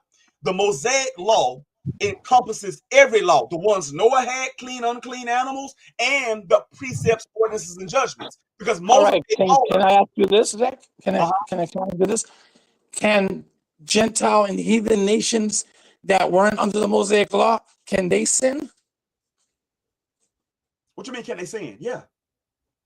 Yeah. So if they can sin, then obviously sin isn't just transgression of the Mosaic law because they're not under the Mosaic law. No. Listen, stop. No, listen. When you say under the Mosaic law, the law was given to us to divvy out to the nations. And for Facts, a time, yep. Facts, we did that. That's what Yeshaya means when he says, we are a light to the Gentiles. Facts. I totally agree. Okay, so they listen, and right now they just went to church this morning and read those laws, and they paid tithes. Oh, who are we speaking about? The Christians, the Gentile nations? Gentiles, yes. Yeah, okay, yeah. You're right. You're right, brother. Can I read a verse and then you can give us your breakdown of it? Yeah, go ahead. Okay. And listen, brother, this is out of brotherly love. I'm not trying to catch anybody in a aha moment. This is for edification. And I'd rather read the verse. I don't want to seem like I'm trying to pull something over on you or nothing. So I would really like to see what your breakdown is of Genesis 18. Okay, before you finish, I got you. But let me show you something real quick. Because so this is what I'm saying. Like, I just looked at something. Delta said something, right? He said, 1 John chapter 3, verse 6. Whosoever abideth in him sinneth not. Whosoever sinneth hath not seen him, neither hath known him. So sin is transgression of the law. Verse 4. Whosoever committeth sin transgresseth also the law. For sin is the transgression of the law. I totally agree. I totally agree, but you can't. So listen. All right, no, speak to that. Yeah, you're right. You can't please JC. You can't please JC if you Zach, don't. Zach, I didn't catch. Hold on 1 second. No, hold on, Louis, hold on. Zach, I didn't catch. You said something about JC. Can you repeat that, please? Sorry. According to the verses we just read, 1 John 4, 3, 5, 3, 6. John, who's the rock. He's the rock. Well, isn't that Peter? Isn't Peter the rock? Or is it John? No, John is the beloved, but I'm saying I'm about to cut this down. Go to Hebrews 7 real quick. Louis, it's not about cutting, Louis. It's not about cutting. It's about building and edifying. Let Zach speak, and then if he allows me, I'll read the Genesis 18. But Zach, you said something about Christ, and then I didn't catch. Christ didn't plead us or something. I'm sorry about that. No, what I'm saying is, according to JC, didn't he keep the law? Did JC keep it? Yes, brother. Yes. Because he can't be sinless if he didn't keep the law. Because sin is transgression of the what? Of the law. Okay, so now he kept the law. And he said, you got to follow in his footsteps. Well, that's the point I was trying to get at. When it says sin is transgression of the law, is it only speaking specifically of the Mosaic laws, or is it speaking of law, meaning whatever the Most High commands people to do? Both, right? Okay, no, I totally agree with you. Can I read just one quick verse, and then you can give us go ahead. A breakdown? Okay. Genesis 18, you've heard this a million times. Genesis 18, verse 20, it's about Sodom. Sorry, I got to dry my mouth. Okay. Let me get a sip of water. Wait 1 sec. Yeah. I apologize. Okay, so Genesis 18 and 20 says this. And the Lord, because the cry of Sodom and Gomorrah is great, and because their sin is very grievous, So that's the point I was saying, which you made it clear now. It is both, because a lot of those nations weren't under the Mosaic contract, but I also believe God had commanded them at one point to behave in a certain fashion. Well, that's what I'm saying. Because remember, we all got, okay, when you go to Adam, right? Adam, Adam, and Kawa, Eve. Yep. What do parents do to their children? They teach them, right? Facts. Yep. So according to the narrative, I think it's logical to know that Adam and Eve taught their children about the Creator, because we see certain ones that didn't. Then later in time, men began to call on the name of the Most High. So I mean, they had to have knowledge. Yep. During the time of Enoch, I think. Okay, yes. So then you got Noah, who was righteous and perfect in his generations. So you always had people that was listening and doing it. Then you had Abraham that was seeking. Yes. So we do agree that anything the Most High commands people or strongly suggests people do would be considered a law as well, right? Correct. That's why Okay. the other day when you and I were talking and I tried to explain to Lewis, I said that the word Torah means what? Instruction. Instructions. It is not the first 5 books. There are instructions. Walking around Jericho is not one of the 613. But it was an instruction. So let me show you real quick. Let me show what I'm talking about real quick. So let's see something real quick. So I can put this that way. It won't be no way to run. If we need to, I can get Hebrews 7 when he's done. Yeah, but Lewis, listen. If you know where you're going, it'll be quicker if you just read it, and then it's just quicker, Lewis. Yeah, it says Hebrews chapter 7. To the point, it says, with the priesthood being changed, there is made of a necessity a change also of the law. Let's read that again. For the priesthood being changed, there is made a necessity a change also of the law. That's headshot. You sounded like a homosexual when you said that, and that's not headshot. All it's showing is you follow that. Listen, it's just showing you follow that doctrine. Crazy, Zach. Zach, you don't gotta do it like that, Zach. I'm saying, you hear him? It's the following change of the law. That's what he said. Headshot. Headshot. That's what he said. That's not a headshot. Look, I'm not saying that your New Testament verses don't say what they're saying. I'm not blind. I wear glasses, but I'm not blind. But it doesn't make it true when it goes against the Creator. Look, Sue said it best. Let me go back and find that comment Sue said. This is what the sister Sue said. Let me go back. Yeah. Because she made it crystal clear. Hold on one second. I'm gonna show you. Yep. She made it crystal clear. This is what Sue said. I'm gonna show it on the screen now. She says, hold all your evidence and witnesses up to the Torah. If they don't agree with Torah, they are not truth. That's the standard. Well, because, Zach. Hold on. Zach. Ecclesiastes says what? Let us hear the conclusion of the matter. Fear Yah, the whole matter. His commandments. That is the whole code. Duty of man. Whole duty of man. So it's the only look. I'm not supposed to have a job. Well, Zach, since you've known me, have I not said the Torah is the basis of everything? It's the foundation? No, but listen what I'm saying. I agree. I know you understand that, but we just had a guy that said the Torah just changed. Now remember, hold on. No, listen. He just said that. Coming with the new change, there must be a new changing of the law. Headshot. That's what he said. Now watch this here. The law is the instruction. See, if the Most High changes his law, then the contract is void. Just like if listen, I would totally agree. If God would change the contract without letting the people that are in the contract know, that would void it. Correct. Now watch this here. So when did we go to Sinai again and listen again for a new law? I don't think ever. Thank you. So it didn't change. That's why Malachi 3 says what? For I'm the Lord your God, I change not. That's not true. Go to Ezekiel chapter 20. Okay, watch this. I'm going to go to Ezekiel chapter 20. I'm going to show him it's not a change. What you're looking at is anthropo. Okay, watch this. Let me ask you a question, Jesse. What does the Most High look like? What does he look like? Well, I mean, there's a couple descriptions of him, and they say skin of bronze, hair of wool. So let me ask you a question. Is he everywhere? I would say yes. How can he be everywhere with a body?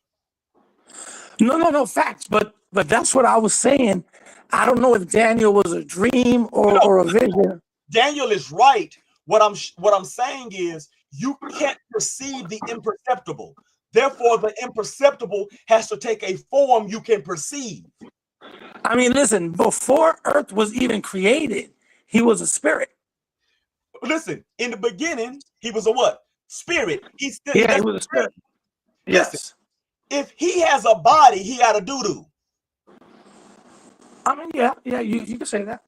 Now, Elijah the prophet was mocking the false priests of Baal, saying they had to go boo-boo.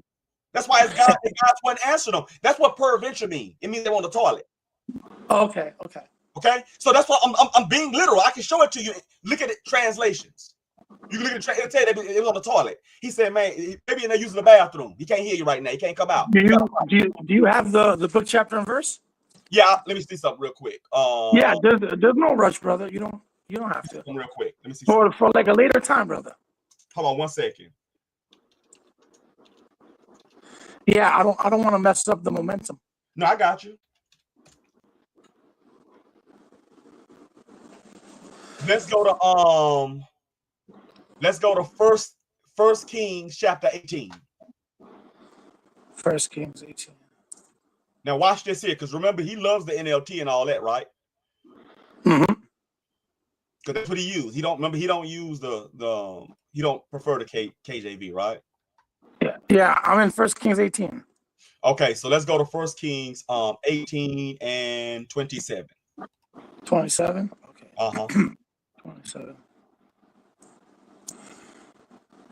Okay, 1 Kings 8:27 says, and it came to pass at noon that Elijah mocked them and said, cry aloud, for he is a God.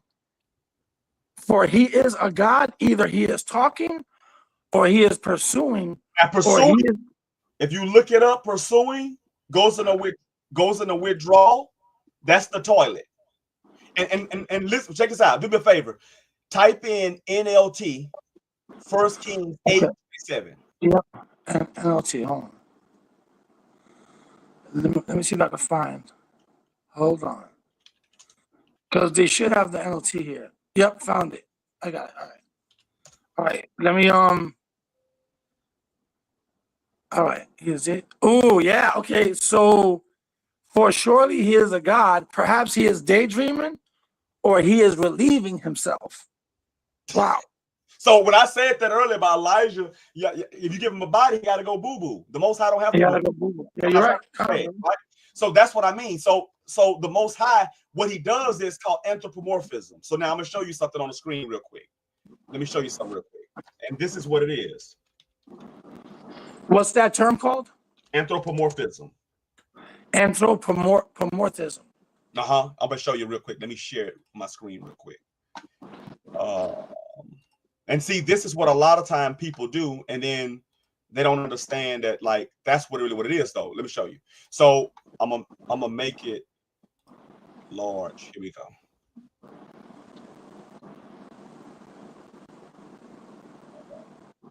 Hold on 1 second. Hold on.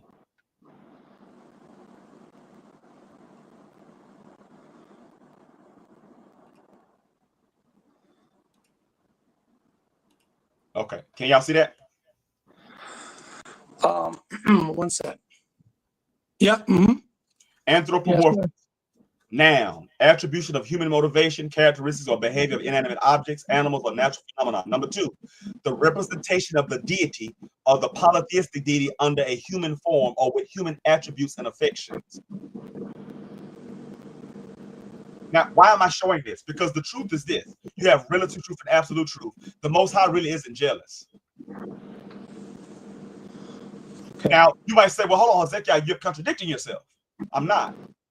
One is just, it takes a higher level of understanding to understand and grasp. If you know all things, how can you be jealous? Facts. Makes sense. If you cause all things, How can you be surprised? No, I mean, listen, if you're omniscience, omnipotent, jealousy wouldn't even be. Correct. I mean, well, let me ask you this. So what do you think he means when the children of Israel, I mean, listen, I could be wrong, but I could have swore I read 1 or 2 times that the children of Israel made them jealous, I think. I don't know. See, I could be butchering it. what I'm saying, when Moshe and them are writing it, they're using anthropomorphism, because remember, you can't describe a color you've never seen. Okay. So if Yeah, you have, add a verse. okay, I got you. So if you haven't seen the Creator, that's why Moses said, well, let me see you.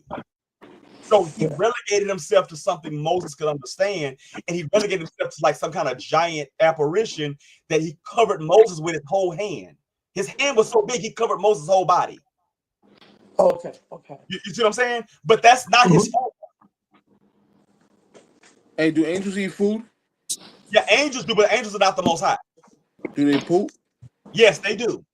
Well, angels poop. it Okay. depends in the shape that they're in, like in the form. Correct. When they take the form to interact with us, they do. They don't Keep in need. mind, Zach just said angels go to the bathroom. What? No, Zach said that they have the ability to do that. Because listen, remember, this is not their natural estate here. That's why you don't see them. Okay, watch this here. According to the narrative and all the religious doctrines, etc., around the world, there are angels around you right now, right? Yes. Are they humanistic, corporeal, or are they spirit? I would say spirit. So now, when they manifest themselves to you into something you could see, you see the people say they fell down as though they were dead. Yes. And I know this because I had this happen to me before. So what I'm saying is, when they come and step into this realm, because even your New Testament says that they're higher, we're made a little lower than them, so they're above us. Yeah. So not just above us, super above us. Correct. I'm saying, but super, but I'm saying above. So they have to come down to us what we can comprehend. That's so. What we do is, so now, when you look at the Roman Catholics, they'll show you a cherubim is a little naked baby with his little penis showing, right? But reading in the scriptures, a cherubim is a monster. It would scare the living hell out of you. Yeah, it says some people die. Yeah, they have heart attacks. That's what I'm saying. So now what I'm saying, when they come to you and they come to this form, they have the ability to poop if they're eating physical food, but they're not in the heavens with the Most High snacking on Rice Krispie treats. But when they come down in our form, where we can see them, we read in Genesis where they ate food with Abraham, right? I was about to go there. Genesis 18. Yeah, they ate food. Okay. Now is that their natural estate outside Abraham's tent? No. Okay, so then therefore they had to come down, and when they come and mingle amongst us, then we can see them. Then they can eat and drink. But remember, they don't have to do it initially because they're sustained by who? The Most High himself. Right?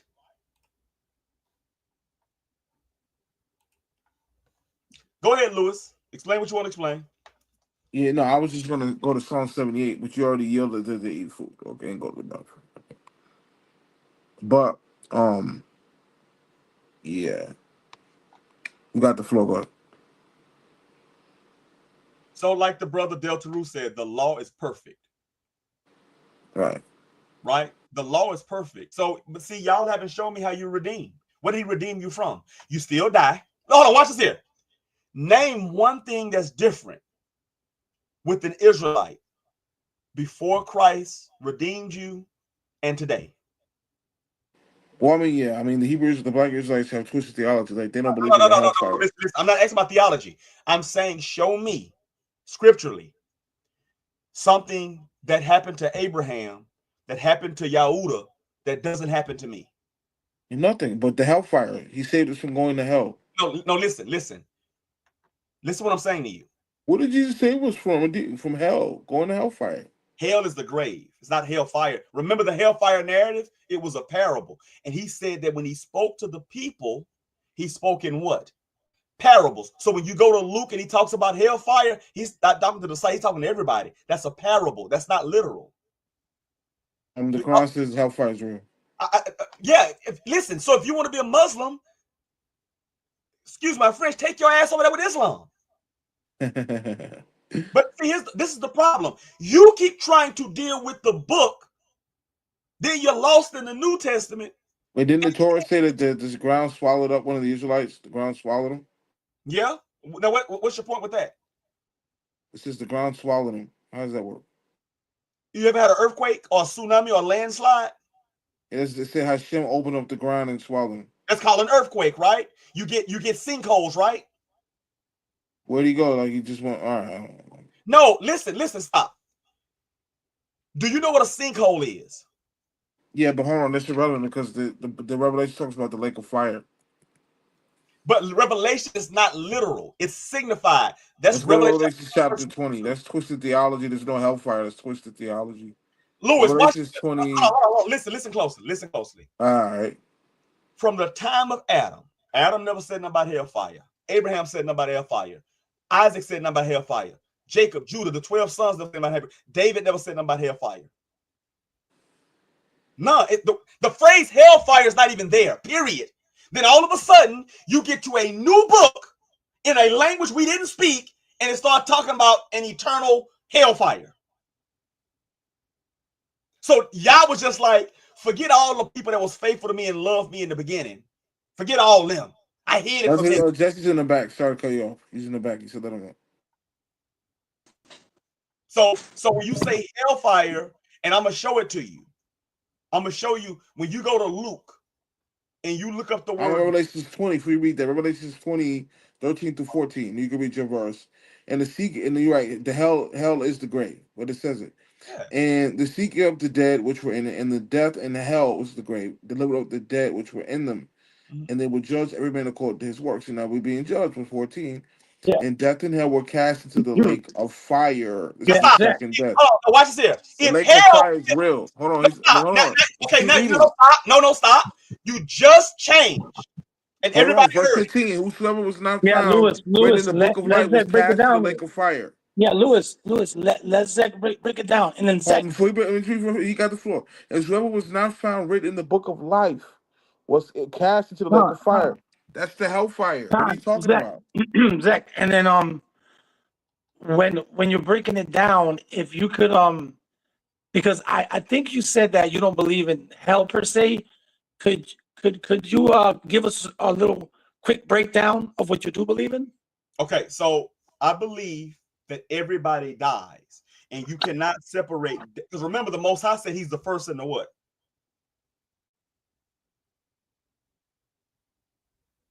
He's the first and the what?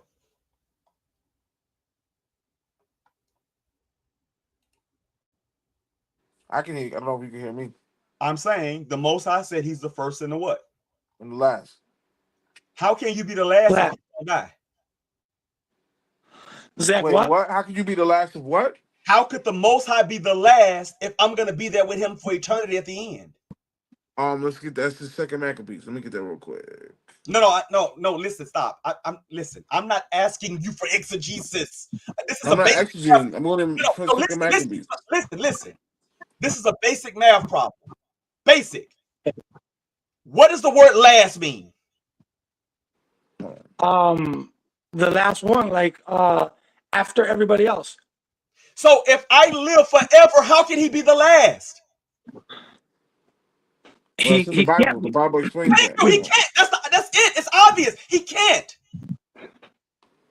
So when He says He's the first and the last, either He's lying or somebody else is lying. And I'm rolling with Yah. So you're not gonna take our word for it. You'll take Yah's. Correct. I'm playing. I'm joking. All day long. Right. So that's what see, he doesn't understand that. Well, let's Well, go to hold on. Let's go to Words of Solomon 2:23. For God created man to be immortal and made him to be an image of his own eternity. He's the first and the last. Now So it watch says this here. God created man to be immortal. That's I got you. headshot. No, it's not headshot. That's just you being retarded, reading something and then saying headshot. Listen closely. So did God make a mistake? as far as what, Zach? Break it down. Well, what is a mistake? It's an error. An error. Did the Most High make errors? The Well, Most let's High get it. never Let's makes get it. error. Your book says that. Hold on. Let me get that. That God made a mistake, Lewis? Go to Genesis Gotta go. 6. He's gonna go and repented God to make man. That's anthropomorphism. Yeah, but repent isn't he made an Genesis error. 6 and Yeah. 6. Let's read it. It says, Read it, and it brother. repented the Lord that he made man on earth, and it was Yeah, grievous but him that at doesn't his say he heart. made an error, brother. Error is Yeah. a whole different definition. The verse says he regretted that he made human beings on earth, Facts, we and his we heart was agree. deeply Listen, troubled. hold on, listen. Let me share my listen. When you Yeah. look at the screen, I'm gonna show you something. Look at my screen. Because I hate when people do this too. It's like people they believe the silliest things and then they don't even pay attention to just basic common sense. Like it's crazy. Look, watch this here.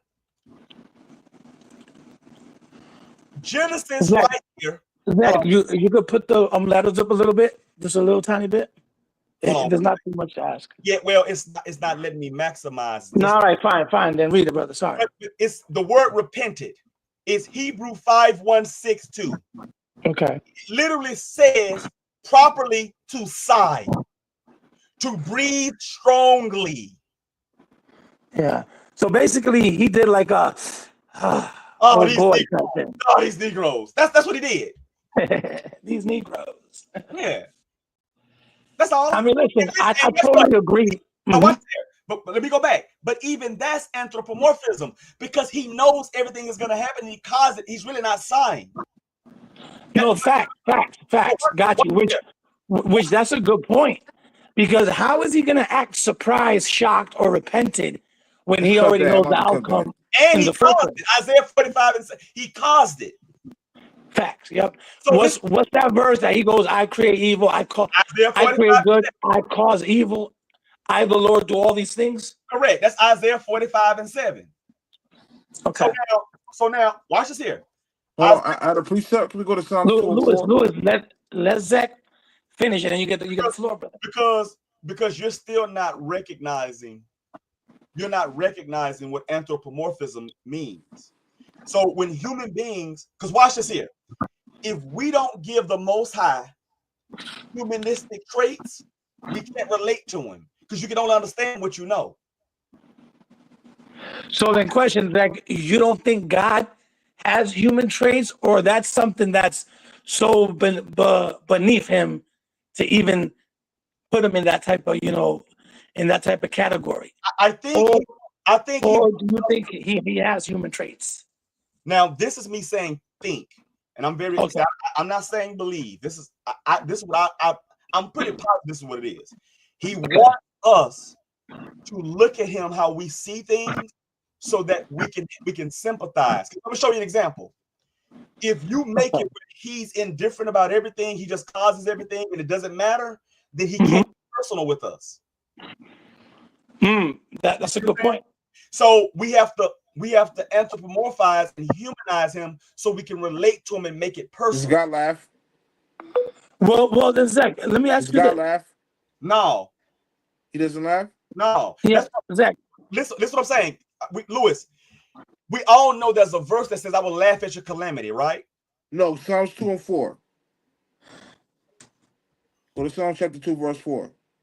Psalms 2, verse 4. Read. Psalms 2. Hold on, fellas. I'll start at verse 3, actually. Hold on. 1 second. Praise I'm doing this. our Redeemer. Psalms 2. That's right. 3 through 4. 3 through 4? Yes. Okay. Psalms 2, verse 3. Let us break their chains, they cry, and free ourselves from slavery to God. But the one who rules in heaven laughs. The Lord scoffs at them. Then in anger he It says, "He rebukes that them. sitteth in the heavens shall laugh." Mm-hmm. It says that Hashem laughs. You just read it. Yeah, but okay, question. Rabbi. No, let me ask you Who's a question. saying? Jesse, do you Mhm. everybody in the chat, do y'all understand what I'm saying when I say that really nothing surprises the Most High? So No, like he's facts. not, I totally yeah. agree. But see the slow man he still thinks that look, I know the verse says laugh, The slow man. right? I know the verse says laugh. I know that. What I'm saying is that's so he can be humanized so we can relate to him. Because if you just know he's just this force that doesn't talk, that doesn't get upset, that doesn't get happy, then how do you interact with him? How do you please him? So we have That's a good point. okay, why does this stop? So before he created the heavens and the earth, did he laugh? Who is he talking to? That's an Before he awesome made point, the brother. angels, before he made the I don't think he laughed before that. exactly, but to anthropomorphize so that we can relate to him, he allows us to give him human characteristics so that we can understand. Because if it was just this powerful force that was just back here, you couldn't see nothing, don't say nothing, and just cause stuff, we would never know how to please him because we wouldn't know what was right and wrong. So he allows us through the prophets, he humanizes himself so we can know when we're pleasing him and when we're displeasing him. But really, All right, so Zach, watch this. Can the Most High be hurt? metaphorically, No, I think so. no, literally. No, brother. Exactly. So watch this here. You can't hurt the Most High. You can't starve him out. The Illuminati, the bankers. That's not true because God said in your book. Let Now him this finish. Zach, I mean, Cali. The Most High told us. The Most High said, "Thank you, Sue." The Most High knows the end from the beginning because He causes it. So guess what? If I know my son is going to spill the milk, he don't get a whooping. Especially if I ask your question. Rabbi, let him finish. He's cooking, bro. hold on. Do y'all remember on the movie The Matrix when the orc, she said, "Don't worry about the vase." Neo said, "What vase?" And then knocked it over. And then she just smiled. Why? Because she knew it was gonna happen. That was no reason to be angry. I'm gonna ask you a question. Yeah. And this is not in the Quran for obvious reasons, but why did God confuse the languages at what do you call that? The Babel. Tower The of Babel. Tower of If Babel. why, well, hold on, brother. Why I'm did asking. he confuse the languages? Why was he intimidated to the point we had to confuse the languages? The word intimidated is not there. He Intimidated. obviously Yeah, had to have that's been intimidated because he changed the languages, so Okay, they let me couldn't go to heaven. no, that's you see what you're doing is you're now trying to throw words like intimidated on. That's not no, listen closely so you can understand. When my son Hezekiah, he was my first son. When we brought him home from the hospital, we bought a crib and all that, but my wife wanted to lay in the bed with him, and I was a nervous wreck because I didn't want to roll over on him. I didn't, you hear about stories of people killing their children and stuff while they're sleeping and stuff like that, right? And then I was just so afraid. I was extra cautious holding him, even though I had little brothers and sisters that I helped raise and feed and change diapers. When it was my son, I was like I had to do everything perfect, right? And then by the time my son Noah was born, I'd be looking at TV, and my wife said, "You change his diaper." I changed right on my lap. Tickle him, roll him over, boom. Right? Because I had gained the experience. Now, why am I mentioning this? I'm going to show you why I'm mentioning this. When my son got older where he could walk, I understood what my mom and my father and my grandmother and my older brothers and all of us understood when we were little, seeing our little siblings. When you got little children and they're quiet, it means what? They're into something. Right? What does this have to do with the Tower of Babel? I'm going to show you. So just like the Most High, I'm relating myself in this example, one-to-one comparison as the Most High. I put boundaries around my son. I had the things in the socket so he wouldn't stick a fork in the socket. I would put him around a fence so that, or when he went in the bathtub, we would make sure the water was very, very shallow. So even if he fell, he wouldn't drown. I would put Zach, hold on. let me ask I'm gonna show you, and I'm gonna show you how this is what the Most High does too. Because when you read in Job, what you call the shaitan, what did he say? You put a hedge around Job. Put a hedge around them, correct. So hold on, this is crazy. Let's go to Genesis 11. No, hold on, wait, Louis, let him finish. Listening. And then I just want to ask him. Look, watch this here. Everybody today don't speak the same language, and look at the state of the world right now. Mm-hmm.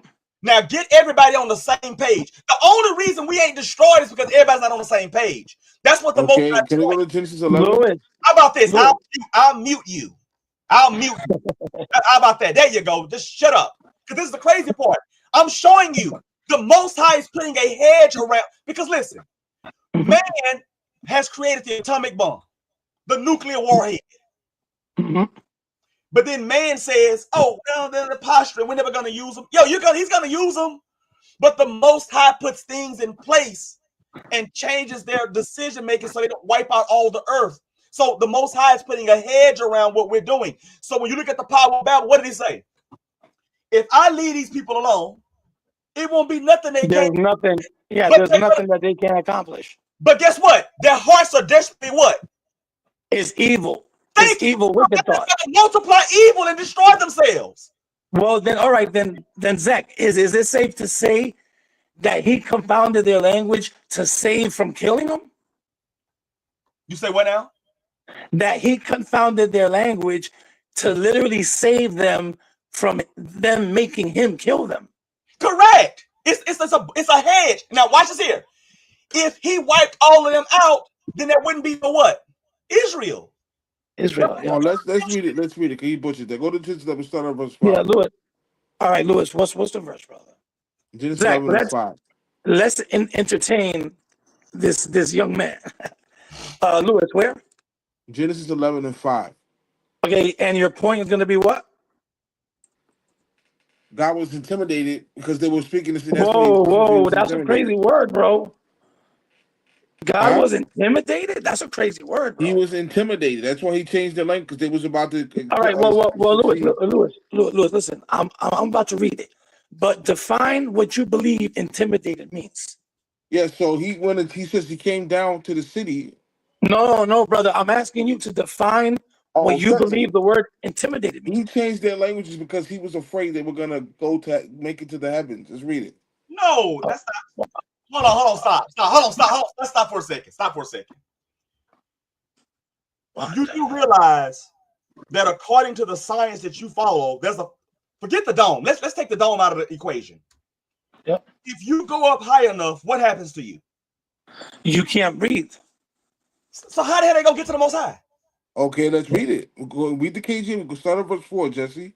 And they said, let us build us a city and a tower, whose top may reach unto the heavens. Reach unto the heavens. Louis, let them read. Lest we be scattered abroad upon the face of the whole earth. Now, stop. That's what the problem was. That last part, they were trying to come together, lest we make a name. No, not to make a name. Lest we be what? We be scattered. Now, what did the Most High say in early Genesis? He told man to go out and subdue the earth, not to gather in one place. So verse 5, and the Lord came down to see the city and the tower which the children of men builded. So he came down from the heavens, correct?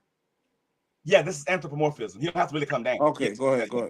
And the Lord said, behold, the people is one, and they have all one language. And this they began to do. What's they begin to do? Build the tower so they won't be scattered. And now nothing will be restrained from them. Yes, so hold on, stop. So what do you do to a child? In my example with my son, I couldn't let a 1-year-old toddler if I give my 1-year-old son a hand grenade, eventually he gonna pull the pin. Yep. And he gonna let go the clip. Yep. And he gonna what? He's gonna kill himself. I don't like to even think about it, you know. Exactly, he's gonna unalive himself. Listen, because remember, the wisdom of the Most High is not in man. That's why they're going against the commandment. No, hold on.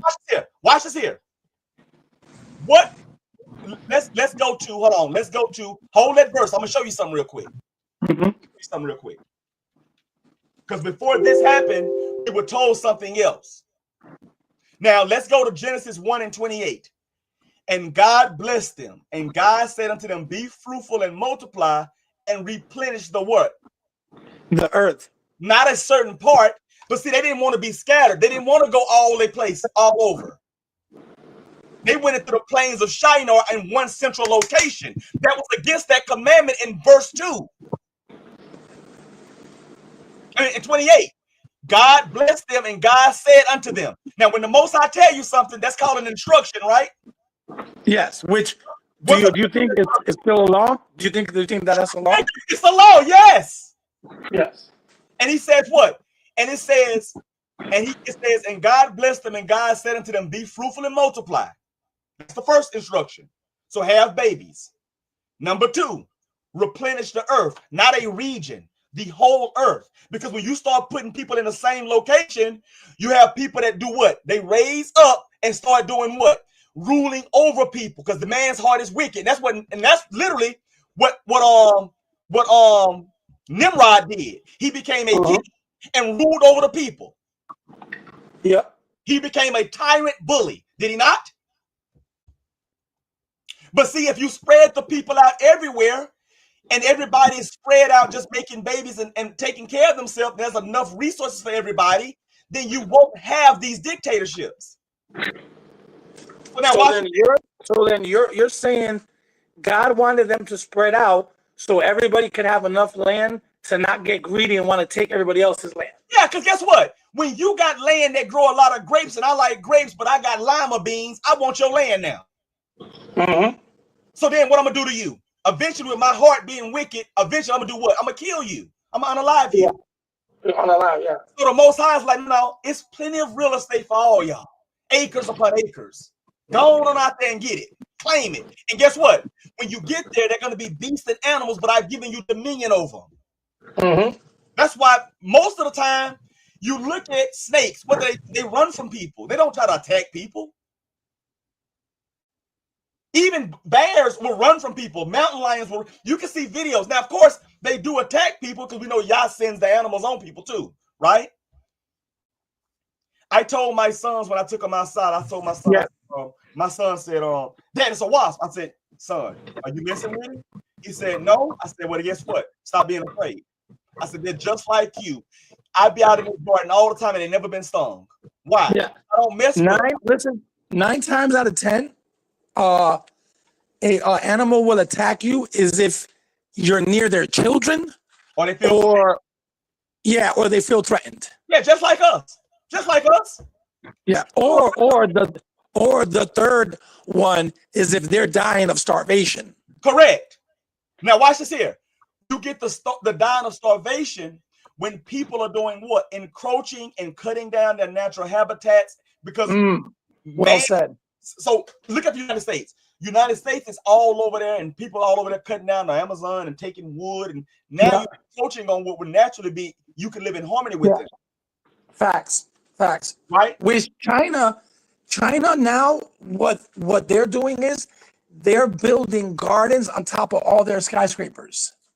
So if you fly over their skyscrapers, it literally looks like land, like a jungle. But it's just that all the buildings now are huge gardens. So this is what the brother Delta Roos just said. Louisiana has a lot of gators too. They lazy. He's right. Listen, I see gators all the time when I go up there on the lake. I don't run. Listen, if I see a gator, Zach, I'm out, bro. because what I'm saying is because you're not around them. You don't know how they. I'll pass out, bro. I'm not going in gator infested waters. I'm not retarded, right? But what I'm saying is, if a gator is sunning himself, and you stop and say get, he gonna go in the water. Oh, okay. He's gonna obey. He's not gonna run and attack you and all that crazy stuff. So but I'm so scared, Zach. I'm not even gonna take a chance. I'm running. I'm out. Like Morgan Yisrael said, to protect their cubs, you done. Exactly. So when you live in harmony with everything, think about it. You ain't trying to build a shopping center. You ain't trying to pave streets. You just got your land, you growing your crops, you living good, etc., etc., etc. Plus, remember, when you're righteous, who prolongs your life? The Most High. So how could an animal attack you and kill you if you're righteous? No, listen, if you're walking in peace with the Most High, nothing will harm you. He said he'll make your enemies at peace with you. Right. And I believe that would include the animals. Listen, listen. We see killer whales. We see dolphins protect people from sharks. We see killer all whales. the time. In the wild, killer whales don't kill people. There's not even one recorded attack. Correct. Not one. So now I'm not saying you press your luck, right? I'm not saying that. But what I'm saying is that when you look at this Tower of Babel incident, the Most High is putting a hedge around us. And by putting that hedge around us, remember, my son doesn't know fork in the socket equals death. He's 1 year old. He doesn't understand that concept. He doesn't understand that. But I do. Facts. So with my wisdom and understanding, it's my job to protect him and teach him. Yep. So Most High is like, if I put up, it said they didn't want to be what? Scattered. We just read Genesis 1:28 where the Most High said what? Go out there and subdue the earth, man. Go out there and get y'all. Yeah, but the problem was they weren't trying to subdue the earth. They became one with evil thoughts to do evil. There you go. Instead of subduing the earth, they're trying to take on the Most High, bro. That's crazy. Yeah, which listen, we just established you can't even get to him. See, bro, listen. Listen what Lewis just said. Listen what Lewis just said. Lewis said that the Most High was intimidated because they was gonna go up there and fight him. Listen, the same creator that can sit there and say, fall down, break your neck, you're gonna fall and break your neck. Yeah, but Zach, what's that verse or not even the verse, but what's that one where it said it's Old Testament where one angel like went at nighttime and like killed like 200,000 of their top soldiers? Of the soldiers, exactly. One angel knocked out. Yo, you know how much 200,000 is, bro? That's a city. Yeah. Listen, it's 200,000 people here in my city. That's it. It's all about 200,000 people in Shreveport, Louisiana. It may be like that's a big city, bro. Yeah, that's a big city. So my point is, that's one angel. He didn't sweat. He wasn't tired. Nah, heck no. You see what I'm saying? These are supernatural beings. So for Lewis to say that the Most High was afraid and was intimidated, I definitely think it was a poor choice of a word. I think God was annoyed. He was maybe annoyed or maybe disappointed. Well, listen, what I'm saying, and I understand what you're saying. See, I'm saying relatively speaking, he was annoyed. He was disappointed. He sighed. But the absolute truth is, it didn't mean nothing to him because he knew it was going to happen. Like I said, listen, if I know 19 years from now, I'm going to lose my job, I'm not afraid. No, if I know all things, because if I know all things, I know when I'm going to get another one. I know. No, actually, Zach, isn't fear of the unknown? Correct. Yeah, but if you know, there's no fear. Exactly. Listen, the only reason, watch this here. I can speak for myself. I want to go back home, right? I want to go back home and just serve the Most High and live a very simple. Now, Zach, what do you mean go back home, back to your land? Yeah, to the land of Yisrael. Yeah, Yisrael. Okay, all praises. I want to be under the Most High's tutelage, and I want to be under His direction. If He say wake up at 5:30 and plant corn, I want to wake up at 5:30 and plant corn. If He say, hey, look, son, spend the day with your grandchildren, your great grandchildren, that's what I want to do. I want to be obedient to Him. I don't want to get up and say I got to work 50 hours this week, 60 hours.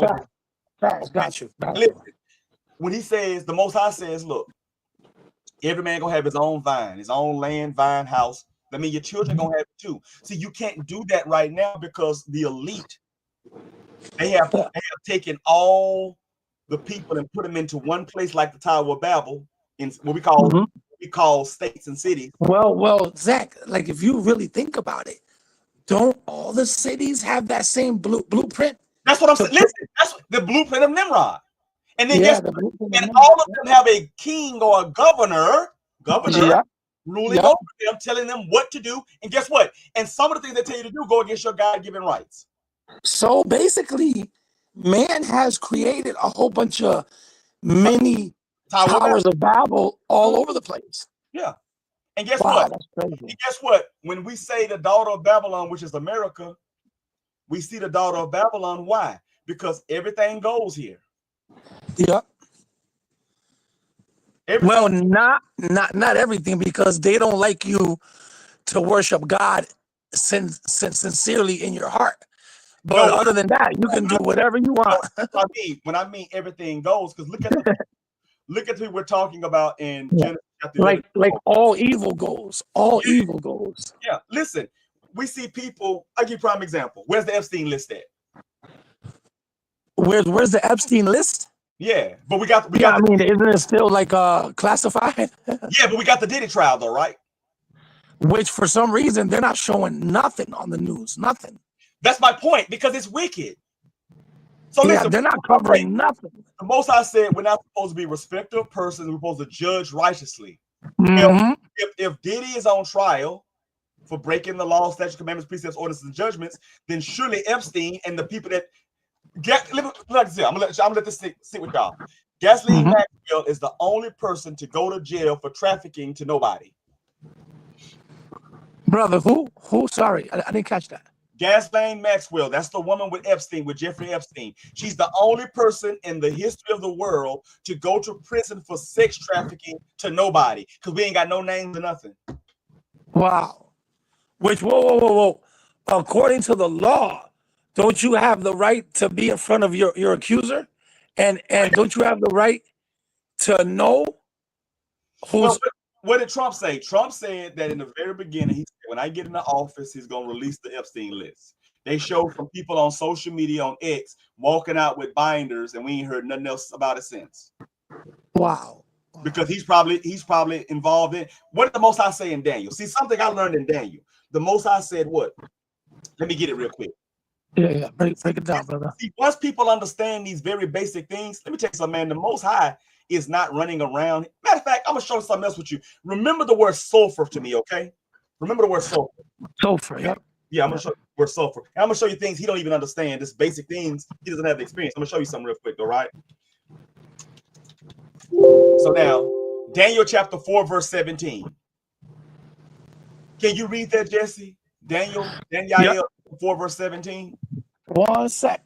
Daniel 4. And 17. this go for Nimrod too.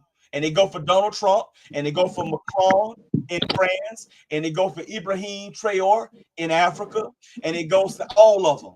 Ain't none of them righteous. Let's read. Yep. 1 second, brother, because I had to grab it.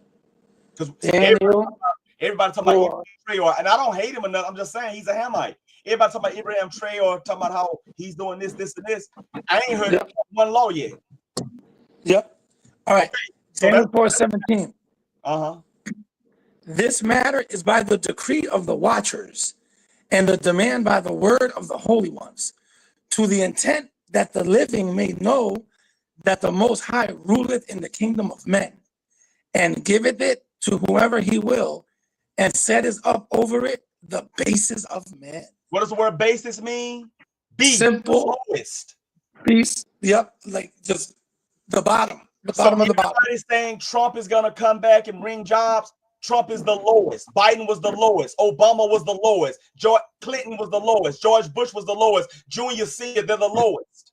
They're the lowest of the lowest. That there has never been a righteous ruler since you look at like some of the governors of Yisrael. This is why the world is in turmoil. This is why everybody is waking up just to go to work, just to come back and repeat it, and don't have a fulfilled life, committing suicide. Well, didn't the Most High say that the wisdom of this world is foolishness to him? It's foolishness. What these people strive to do, it literally bores the Most High. He literally laughs at it. Correct. That's what, and so when he says he laughs, that's anthropomorphism, because remember, he caused it. Let me tell you, look, If I write a joke, I don't laugh at it because I know it. No, fact. I Got you. know it. Got you. Yeah. I know the punchline. Listen, if I know a woman is gonna cheat on me, and then I cause her to go cheat on me, why would I be mad? No, it's especially if you like, you could have an assumption, but if you literally caused it, yeah, no, you're not gonna be mad. You're not gonna be mad. You know? Yo, where's Lewis at? You probably ran out. No, that is. But like I said, and Yep. Tell me. Brother Delta Roos said politicians are corrupt. Magan Israel said, in between a rock and a hard place wherever we go. He also said he might not be for us, but he definitely has a part in the works of getting us back. Yeah, correct. Because remember, the Most High, just like he told with Nebuchadnezzar, the Most High uses those base men to accomplish his will. That's what we saw with Pharaoh. Yep. Right. Well, listen. As a kid, right, I used to think these politicians were literally ruling the country. Like, I really believe that they would come up and say, what's the situation in Dallas? Oh, I have to fix what's going on in North Carolina. Oh, you know what? Let's see if that issue in Mississippi was, bro, they're not even thinking of the people. Listen, all that is show for the people to believe that we have a say. I really believe if we had a way to record what they say behind closed doors, bro, all of us, well, not us, because it'd be a revolution right now. Yeah, it'd be a revolution, bro. Because see, that's what I'm saying. If we knew the things that were transpiring that putting us in a bad spot, everybody would be up in arms. Like, again, imagine if you knew that child wasn't your child. You're not gonna smile, bro. Well, listen. Well, one, it depends on how deep you got to be in that situation. Because if you're talking 20, 30 years, bro, and you really held it down, bro, that could cause a person to commit suicide, bro. Well, that's what but see, the righteous part of it is that if we keep the law, statutes, commandments, precepts, ordinances, and judgments, if we follow and we were in our own land, that stuff gets checked because death comes with it. Adultery equals death. It does. But that's way above adultery. Like, to lie that the child is yours, that's like adultery plus like the demonic deceit, like just pure evil. I understand what you're saying, but remember, we got to judge it by the law. There is no law that says a lie deserves death. Okay. Right? But there is a law that says adultery deserves what? Oh, wow. Listen, you're a smart attorney. Like, you're picking the one that has the worst, the worst punishment. I'll give you one even worse. I'll give you one that, let's say we don't do unalive. There's one where if a man went to his wife, and as he went to his wife, if he thought she was cheating, he could take her to the priest, to the temple. They would take the dust of the corner of the temple, put it in water, and give it to her to drink, make her utter the words, and if she was lying, her belly would swell and her thigh would shrink and rot. All right, you know what? I'm glad you said that. Because like, I be kicking it from time to time with this camp called IKOS, and GOZ. I don't know if you heard of these guys. They're Old Testament onlys, and they're talking about witchcraft now. Do you think that was witchcraft? What the priest did? Like, if she drank the water and if she was lying, her thigh would rot. But if she was telling the truth, it wouldn't harm her. What do you think about that? So with the witchcraft is when you become a witch. When you follow the dictates and the laws of the creator, that's not witchcraft. Like, I'll give you an example. But do you consider it magic? No.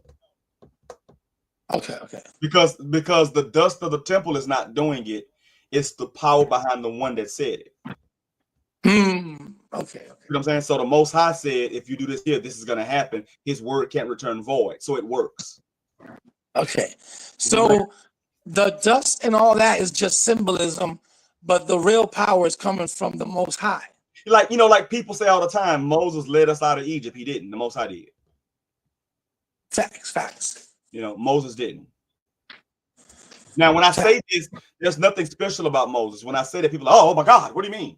No, see, the more you learn about the Creator and the more you learn about the law of the Most High, Yah Eloheinu, you start to understand it has nothing to do with man, period.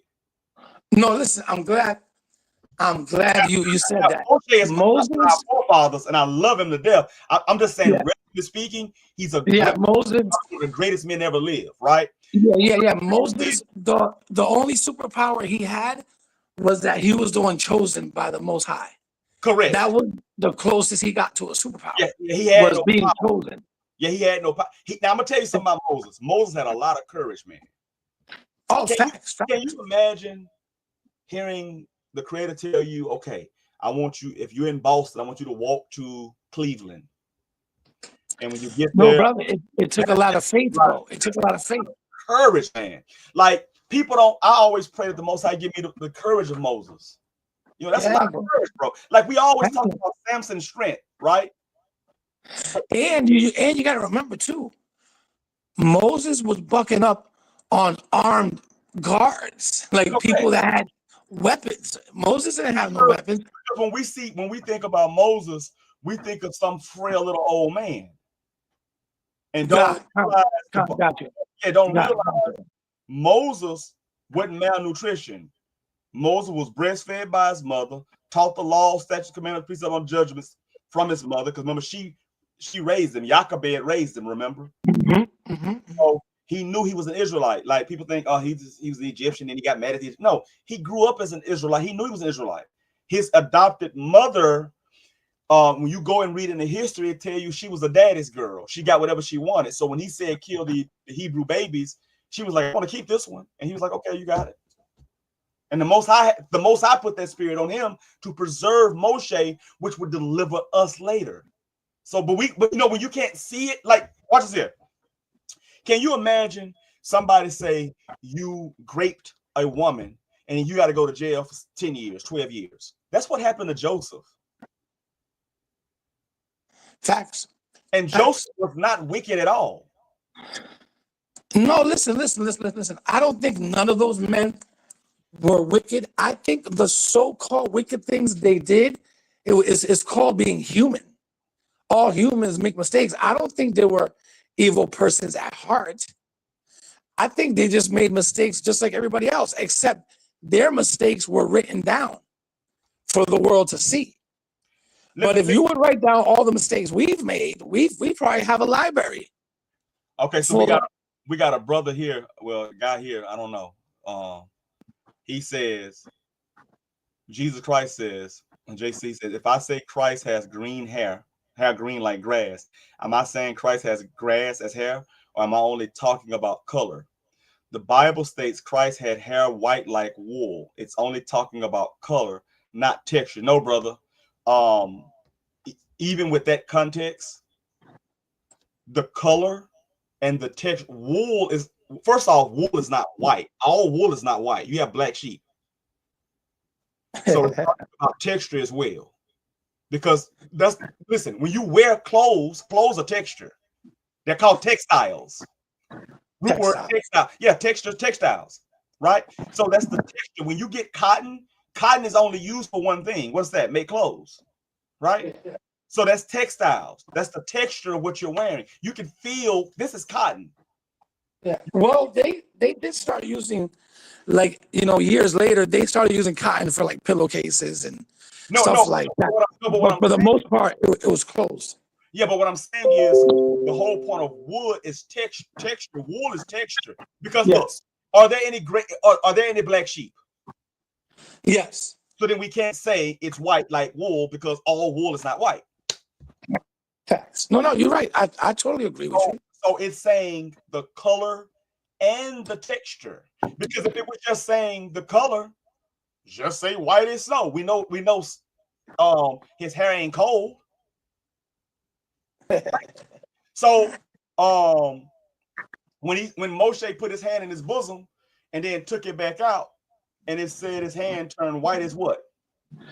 White as snow, right? Snow, because we know it's not talking about temperature freezing degrees, below 30 degrees. So Yeah, that's white as snow. color.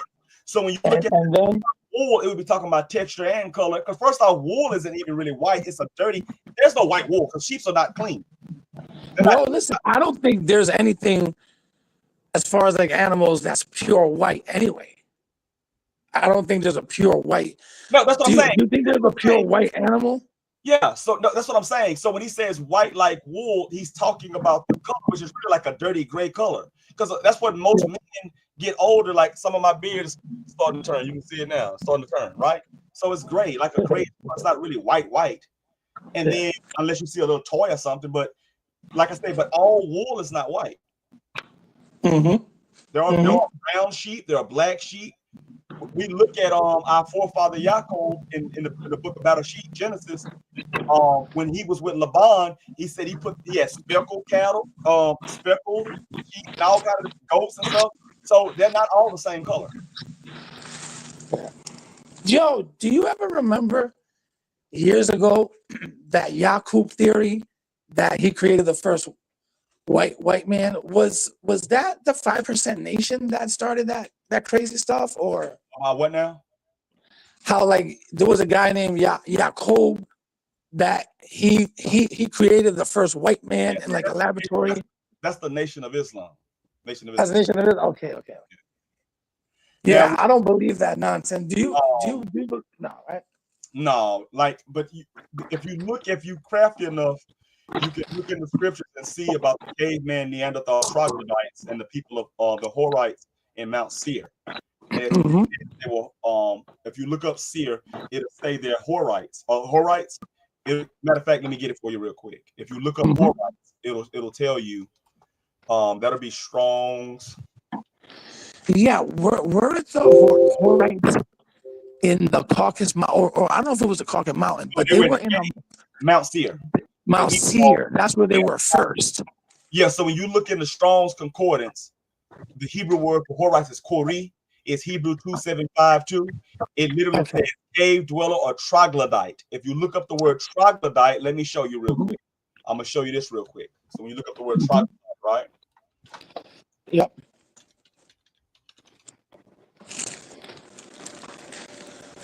So you look up troglodyte. When you look up the word troglodyte, let me share this with you real quick. And you look up a synonym for troglodyte. This is what it says. Let me know if you guys can see it. Can you see that? Or I need to make it bigger. Yeah, let me see. Yeah, I can see it. Yep. Okay, so right here it says troglodyte. So when you look in the Strong's Concordance, you look up the word Horite, it'll tell you by definition that that's what the word means. It means troglodyte. Now, troglodyte, a synonym for troglodyte is what? A Neanderthal. Oh, like a cave dweller? Yeah, listen, it says barbarian, animal, caveman, Neanderthal, brute, primitive. So when you look at Neanderthal, it's caveman, not animal, like a caveman, Neanderthal. And if you notice, they say that most people that are of non so-called African descent have Neanderthal DNA, right? Okay. So, but again, so this is where it comes from, because like I said, it's not me saying it, it's just right there. But when you look at that concept and the phrase, we start saying white and black people, those are social constructs, because we're not black and they're not white. And if they follow the Most High's law, statutes, and precepts of justice, they can be counted as brothers and sisters, as strangers. So Del Taru says, I always wondered how will the Mashiach play out when it comes to the world leaders. How would he deal with the United Nations? Will this be televised? The world will know Yah and his people. Oh, Del Taru, that's easy. There won't be a United Nations. Remember, the United Nations is the same concept of the Tower of Babel. All nations coming together. When you go to the book of Daniel, it tells you how the stone that was the mountain came down and hit the image of the four empires. You had the head of gold, Babylon. You had the chest of silver, Medo-Persia. You had the Greco-Roman, Greeks, Romans, and you got the last days, 10 toes, It's not wrong with all these nations together today. So when the Most High says, when that mountain comes down, that big boulder is going to hit the statue at his feet and knock it away and blow all of those remnants away. What that means is the four kingdoms of man, or the fifth kingdom of man we're in right now, is going to go away. So Yah is going to be, there's only in that mountain, it says that mountain is going to grow. That let's get to that in Daniel real quick. Let's get it in Daniel real quick, so it won't be, you know, we can read it verbatim. Because a lot of people, a lot of people think it's just going to be the Most High is going to destroy this kingdom is going to be destroyed. It won't be any kingdoms. They're going to have to be subservient, because remember, they've already shown us that they don't want to do right by their own people or us. Now, Zach, the UN, right? When Christ returns, do you think it's just the military of all these nations that fight Christ, or do you think that the UN is going to trick the world to join the military to try to fight them? Christ is not coming back. Watch this here. Let me show you something. That's what I'm going to show you in Daniel, right? Okay. So when you look in Daniel, if you read, it'll tell you Revelation is really a copy of Daniel. Okay. Right? So that's why it confuses people, because they take what Daniel said and they add to it. So then people start saying, forget Daniel, I just go to Revelation. But when you read Revelation 1 verses 1 and 2, what does it say? These things are signified, I mean, they're known with signs. They're not literal. They're symbolic. Prime example. Remember what I was telling you about? It said the 7 golden candlesticks in Revelation, but then it broke it down that those are 7 churches. Yeah, it's the churches. Then it says YHWH whatever had a sword in his mouth, but it's not a real sword. It's what? The word. See, it's all that stuff is literal. None of it is literal. So when you look at the mark of the beast, it's not literal. The mark of the beast is literally just anybody that succumbs to their beastly nature. Because the law does what? The law makes man alive. It takes you from being a beast. Watch this here. If I go around unaliving people and raping women and beating children and stealing and robbing, you would say I'm a beast. Yeah, well, I would definitely, yes, I would say you're a savage. You're an AKA beast. Correct. And what did Daniel say? What did David say? Lord, I know all men are just what? They're but what? Beast. Yeah. Let me get that real quick from what Dawid said.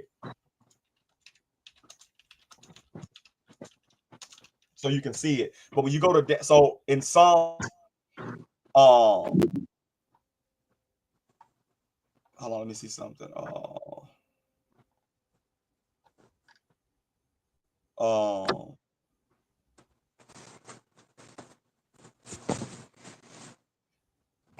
See, watch this here. This is Daniel. I mean, this is Psalm chapter 49, verse 20. And I'm not trying to run all over the place, but I'm trying to answer what you asked and what they're saying as well.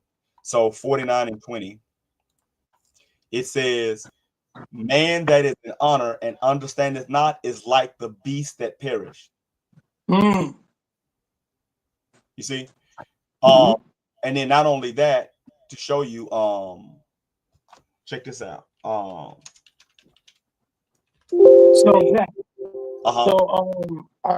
you saying that the law brought the world the concept of knives, forks, stuff like that? Or do you think? No, that's the kingdoms of man. Okay. That's kingdom of man. See, what I'm saying is, when you think about it logically, every invention that was invented in this kingdom, and this is the best part, right? And people don't really understand it. People want the kingdom of heaven. They want the kingdom of heaven to be like it is now, just us on top. Facts. Great point. With great internet access that never fall. Wi-Fi. No, that's not it. All those One West camps want the world to continue as is, except they have the rulership. And that's it. But that's wicked. See, I was talking to one of my mentors about this. A guy that mentored me when I was in high school, and I was telling him a difference between equality and equity.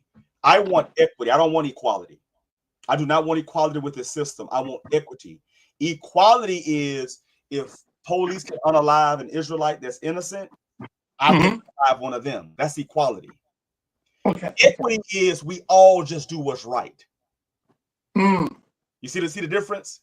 I don't want to say the guy Carmelo Anthony is right for unaliving the guy Austin Metcalf because of George Zimmerman. You see? Okay. That's equality. That's not righteous. I want but to get all people righteous, that's hard because you gotta remember some people are just born unrighteous. No, it's not hard. That's why the Most High says it's not hard to get them righteous, because remember, people only understand pain. you see, when you talk polite to people and they get rude, it's because they don't understand. Like, nobody's batted them in the mouth enough times. You see what I'm saying? Okay. Yeah, I see. So if you go outside right now and there's a guy out there and you know he's gonna beat you into your life, you won't act crazy. Just like if you know you will be stoned to death if you see another man's wife, all you gotta see is happen to one person. Yeah. We think a stoning to death is a bunch of little pebbles until we die. No, you're gonna have people picking up like 5 pounders. 5 pounders. And then listen, and then when I drop it on your head and I knock a chunk of hair off and you see the white meat, that's done. You ain't got to worry about nobody committing adultery no more. Listen, all the adulterers changed overnight. It's over. They're the most loyal men on earth. Yeah. Look at what Sister Sue said. She says, Sister Sprain says, going through pain humbles you. And me and her talk about this all the time. But like, we all go through pain, and that's the point. It's to humble you. See, what we want, and even us, we want this kingdom in reverse. And that's not what Yah wants for us. He doesn't have that plan for us. When you look, you know what I like? Look at Wakanda. Clean energy. People able to be healed through technology, etc. That's what because remember y'all said the stuff I got planned for y'all can't even dream it up. So I don't want to rule over people that enslaved us, and I don't want to rape women, because I know why we're in captivity. We're in captivity because of my forefathers and because of my present sins as well. See, so that's why he told them when you go to 1 Kings chapter 8 verse 46, Solomon's supplication, you see Daniel doing the same thing. He's praying for his forefathers and for his sins. Okay. So Daniel does the Solomon supplication from 1 Kings 8 and 46. Because you listen, and you don't see nothing about Daniel saying, "Yeah, I got y'all Babylonians now. I'm gonna whoop." You don't see that. You don't see Daniel out on the street corner saying, "Yeah, I told you it's our turn. We got next." You don't see that. We got next. Because Daniel understood what he said. I understood by books, Jeremiah, that what? We're going to captivity for 70 years. Why? Because of what we did. Ain't nobody make us. Nobody made me eat pork. My mother cooked it when we was little. My grandmother cooked it. My aunt cooked it. So we ate it, right? That's a sin. You still have to pray for their forgiveness of what they did and for you eating it as well. Yeah, and but you have to cease doing it. Yeah, but Zach, what you're talking about is maturity and accepting your role in what happened and responsibility for your own actions. Yeah. These camps aren't ready for that. But listen, and that's why you don't remember, I always tell people, you don't hear me using the concept of white and black people. Yeah. Because I know one thing. And now listen, I'm not naive. I'm not saying that millions upon tons of pale-skinned people have mistreated us. I mean, the book even explains that. And not just, and see, here's the deal. Everybody want to point the finger right at them. No, the Asian man has as well. Arab and well, because that's the confederacy in Psalms. Psalms 83, right? Yeah, that's everybody. That's everybody. And guess what? Even some Israelites. Mm-hmm. Right? So I'm not trying to, I don't want to harp on that, because once I understood that I had to follow the laws, statutes, commandments, precepts, ordinances, and judgments, I stopped caring about what people did to us. And I just started saying, you know what? You ain't gonna be able to do it to me again, because I'm gonna teach my babies the right and my wife the right way. Yep. I'm gonna tell you what you don't see. You don't, even with the camps, you don't see camp Israelites getting shot by the police. Wow. You don't, I ain't seen one person laying down in the street with fringes on. Yep. Mm-hmm. You see? So when you submit, now listen, they may be, of course I'm at odds with some of their teachings. But I'm not hard on Christians and stuff like that, because I know you have to come out of that. And you come out, look, there was somebody 40 years ago saying, Most High, come back and save us. And if the Most High had say that last word again. Say that again. Sorry. I said 40 years ago, there was somebody that came 40 years ago saying, Most High, come kill these oppressors and come save us. And if they had said that, I probably would have been doomed. Or not even born. You see what I'm saying? So I'm glad the Most High don't listen to me. Right? Because I at one time I prayed that he killed all our enemies. Wow. You see what I'm saying? Because I didn't have the wisdom and understanding to realize, what are you doing? Are you cleaning up your act?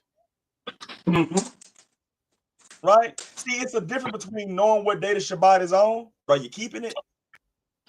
Do you have your fringes on? Do you have them on? Do you have a beard? Yeah. Right? Are you wearing the non-mixed fabrics? Are you not?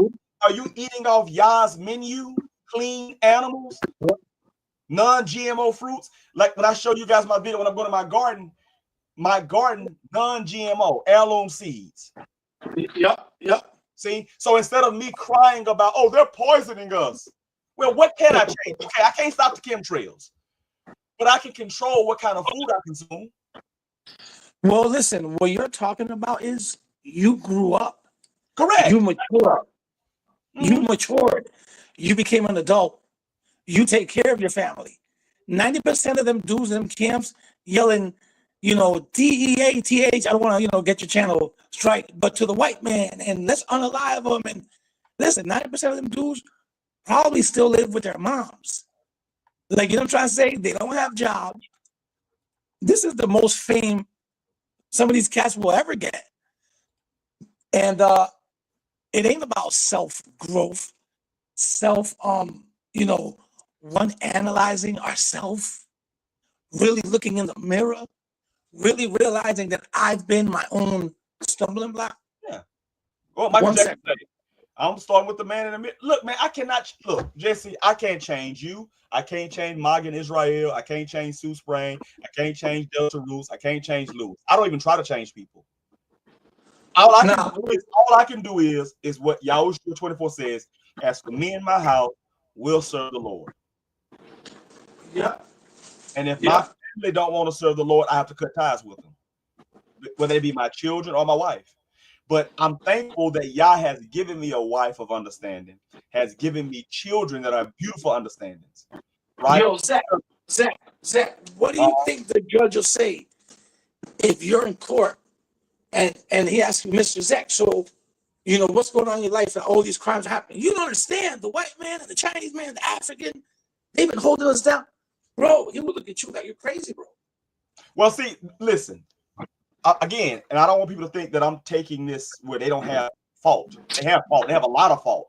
And listen, a lot of them are going to be wiped out because of what they're doing. Facts. Listen, I honestly think like 96% of them. That's my estimate. Let me see, brother. Okay, Megan, you said I disagree, brother. What do you disagree with? We all brethren. What do you Yeah, tell them to hop on the platform. I'm Zach. If you want to get on, I'll let you on, or if you just want to type, either way. Yeah, I like to see. You know, I like to hear the stance of a brother. You know,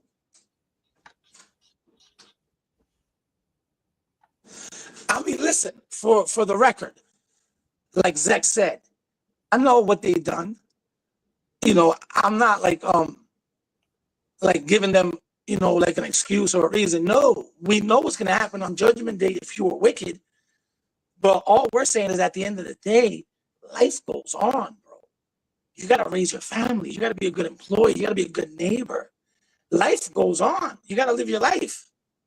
Yeah, I mean, you know, and that's what. Listen, what I'm saying. I see what you're saying. To disagree, I got you. Okay, so what? Well, let me say this, Mike. You put on there. You said understanding what they do is what they teach from the book that matters. It's both. It's like I'll say it like this here. One of the most disappointing things is to think somebody is righteous, and then you find out they're not righteous, and they're doing wickedness. I'll give you an example. And you remember I talked about this prior with the guy Gorilla Hebrew. You spoke to him before? No. Remember me and you talked about him, but I can get brothers on here that'll verify that I said he's a homosexual. Oh, you already read that about his spirit? No, not by spirit. I don't deal with spirit. I just deal with which I look at you. So I'm gonna give you an example. Right. Come on, King. Right. Yo, that's his favorite word, bro. Yeah. And so listen, let me tell you. This is my problem with the camps. Yeah. Talk Bible to me, brother. Talk Bible to me. This is what's wrong with the camps. Mm-hmm. And I see a lot of people come in through the camps, but you can tell the growth when they leave the camps. Okay. The camps have three issues. Issue number one, they're still looking for validation from the pale skin or the pale face man. Okay. In one breath, they'll talk about judgment, pronounce judgment, and say he's Esau, etc. And then in the next breath, they'll try to debate him. Let me explain something to you. I don't debate my children. Okay. Right? I don't debate my wife. You see? You debate your equals. Okay. If somebody isn't equal to you, you don't debate them. So they're looking, and see, Lewis, he suffers from this as well. He's always looking for a Caucasian person, an Asian person, whatever, or a Jewish person to co-sign what he believes. No, Lewis really believes that they're the final authority. They're the end all be all. Well, no, listen, but it's not just Lewis. See, listen, let me tell you something. A lot of Israelites are out of Christianity, but they're not. They don't realize that Christianity has tentacles. It has tentacles and beliefs that are not scriptural that you are holding on to right now. I'll give you a prime example. Remember, I told you about sulfur, right? Now check this out. Can anybody in the panel tell me what sulfur does with fire? With fire? Yeah. Doesn't it like flame up like big time, like fizzles, like whatever it does? I don't know, brother. I'm not gonna lie. Oh, you good, brother Mike in Yisrael? You good, brother? Yeah, put that in the chat, Zach. See if anybody has the answer to that. Yeah. So does anybody, Mike in Israel, Delta, does anybody know what sulfur does with fire?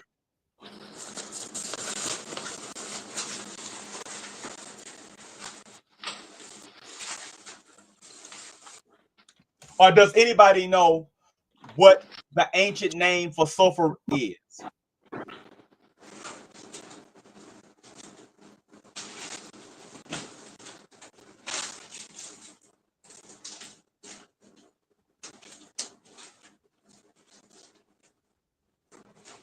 Yo, Zach, you ran Lewis out, bro.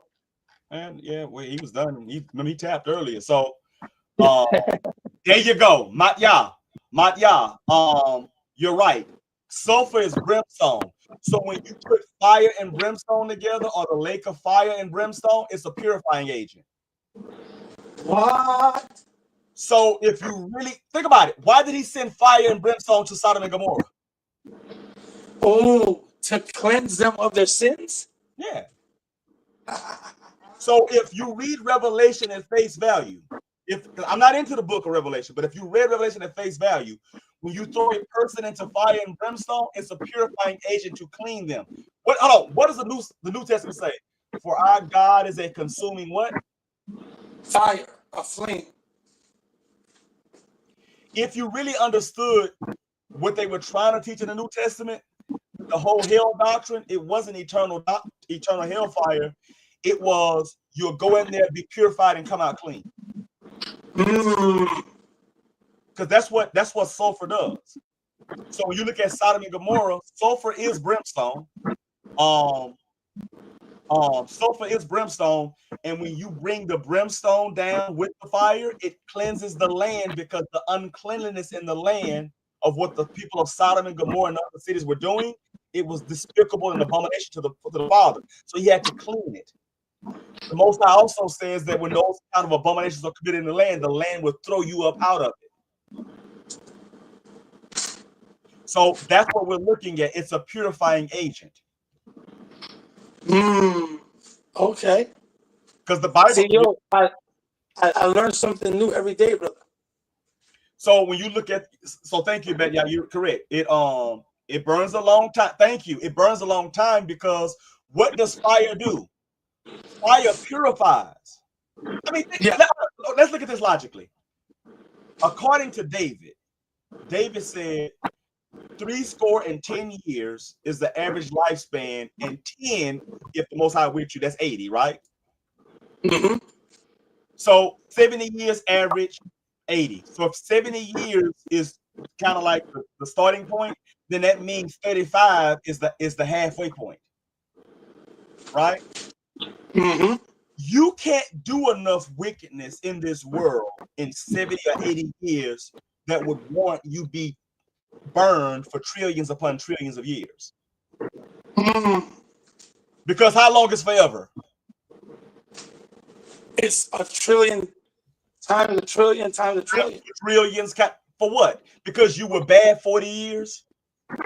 No, listen, definitely the punishment, I think, is a little excessive.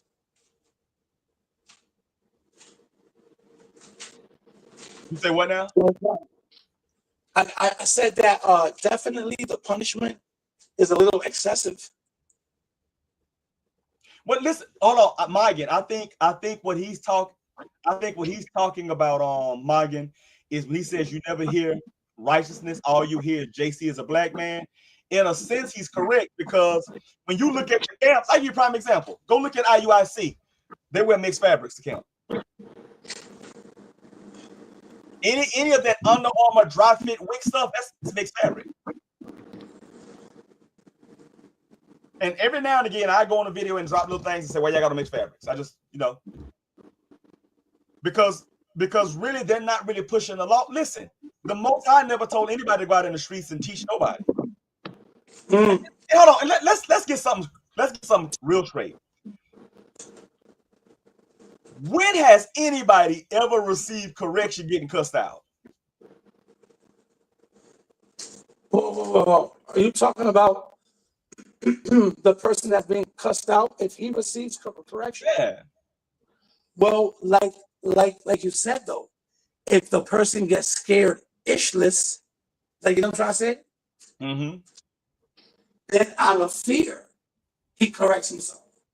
But not because loud, obscene language was used. It's more the fear. So, Morgan, Israel, I'm not saying.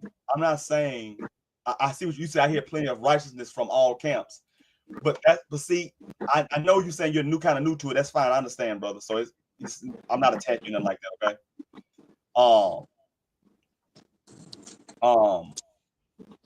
The whole issue is you can't hear plenty of righteousness. You have to hear nothing but righteousness. You're right. That's like saying I give my children plenty of food, but then some days I don't feed them at all.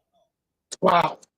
Right. So it's not about plenty. It's about just right. You see what I'm saying? Just doing what's right.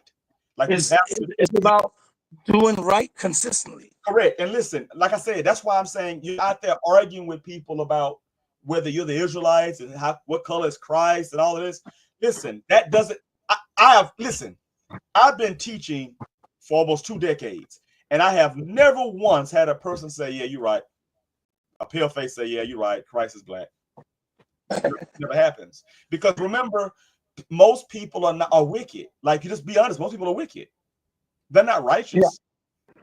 Yeah. Yes. And they're not trying to do right. More important, they're not trying to do right. Most people are wicked. So when you look at it from that standpoint, you can hear the righteousness. I give an example. Like on this video today, I have not told anyone to do anything wicked. You may have heard things that you didn't understand, like anthropomorphism and how the Most High really is not really upset, but to humanize him, we can relate to him, so he says he's upset, right? But you really can't make somebody that causes all things, that is eternal, that knows everything is going to happen and causes it, upset. You really can't. No. Like, it's like saying I'm disappointed in you, Morgan, but I caused you to do something, and I knew you were going to do it trillions of years ago. Like, how can I be shamed? How can I be shocked? You see what I'm saying? I really can't. But to humanize the Most High is how we learn from the Most High, because we have these emotions. And then the judgment comes across as anger, vengeance, etc. But really, it's just all righteousness. And righteousness attacks you. If you do good, you get a good gift. You do bad, you get a bad gift. And sometimes if you do bad, you get a good gift, which is to get you back on track. So it's all just righteousness. He's not sitting there saying you did wicked. It's just righteousness. He's just pure righteousness, and you and I can't stand in front of him and do wicked. He won't tolerate it. That's all it really is. You know, it's a divine force. Yeah. It's cool. Like, everything good. That's what I'm saying. It's yeah, my brother YHWH Rose is, and he said, I remember we talked about this yesterday, big brother. So yeah, correct. That's what I'm saying. Like, I did a series about 15, 16 years ago called Absolute versus Relative Truth. And YouTube, of course, pulled it down. But absolute truth is God is never sad. He's never angry. He's never mad. Relative truth, how we relate, he's angry, mad, and sad. He's really just pure righteous power, and he's indifferent. He just sends out what you deserve, whether it's good or bad. You see what I'm saying? And that's why we humanize him. So a lot of times we want to talk to him, right?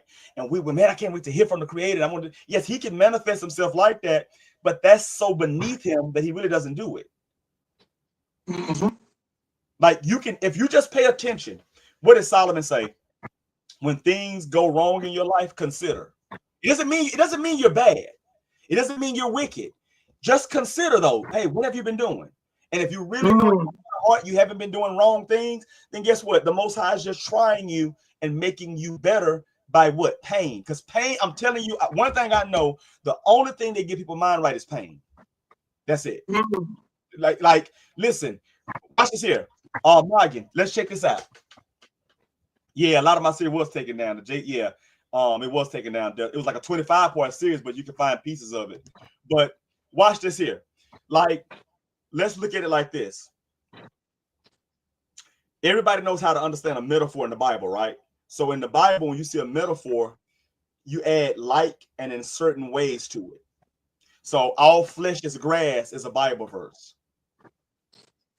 Some people will wrestle with that instead of just saying all flesh is like grass in certain ways. Add like in certain ways. Now you understand it. All flesh is like grass in certain ways.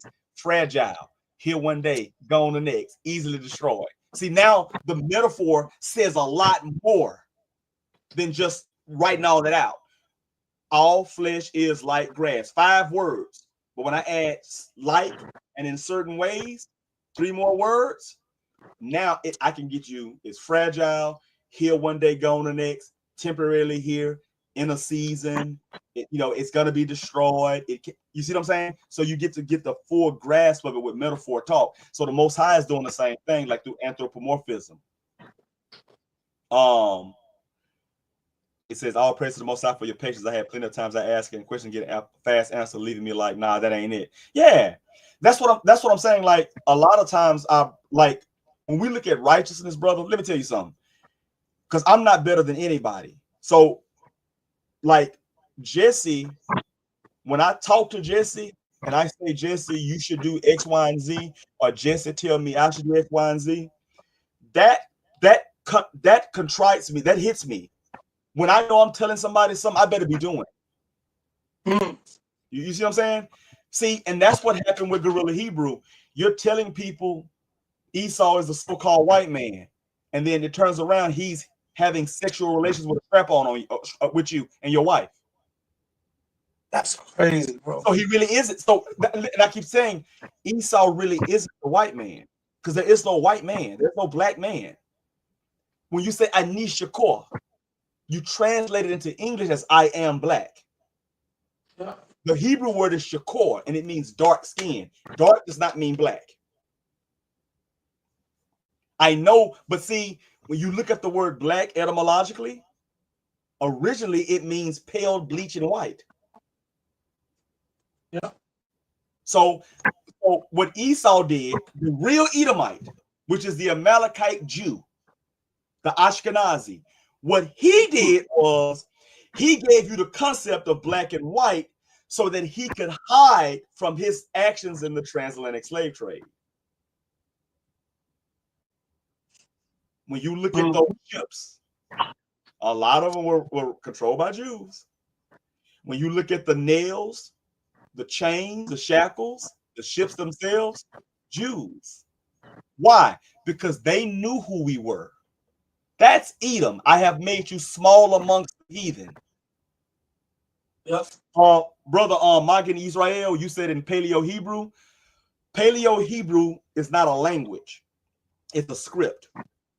So, I'm going to give you an example, because this is something I explained to Luke. He doesn't understand. So let me show you real quick. Let me write it down real quick. Let me show you something real quick. I'm going to write something down. As you can see, this page is blank, right? I'm going to show you something. Watch this here.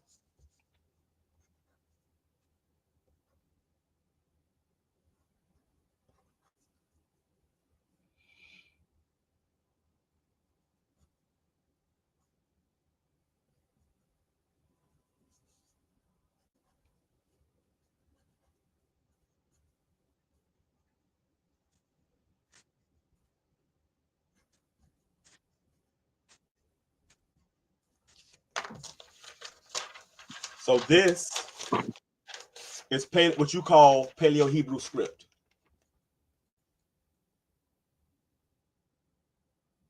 So that's Dawad, what you would call Dawid, Yasha'al, right?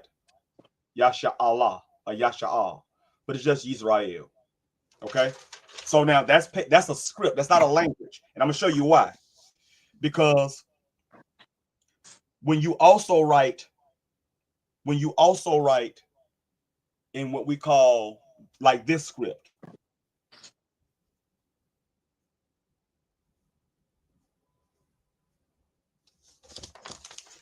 and this script, you can see it there in that script, or like the script on my deal, you can see it, right? That's the script. That's what we call a Syrian script. Now, why am I saying this? Check this out for a second. Yo, Zach, listen, I'm gonna call it a night. I got to be up early. Listen, bro, it was an honor. It was a blessing to be on this platform. Beautiful build. Keep doing your thing, bro. And most high willing, we'll speak soon, all right? Almost definitely. We'll do it again, like I said. So yes, sir. Yeah, so like to the other brother. So what I was trying to so when you look at Paleo Hebrew, that's a script. That script actually what we call Paleo Hebrew, which is that block style, this. So when you look at this is an A, or what you call Aleph, right? But when you originally draw it, it was this. In the pictograph script, which is the Proto-Semitic, it's an ox head. Okay. Now, the reason I'm saying that is because the first script that we call Proto-Semitic, it's an Afro-Asiatic language. It comes from the Medu-Neter. It comes from Egypt. So you can look it up. Matter of fact, let me show it to you real quick. I know this is because some of this stuff people just don't know. So let me show you.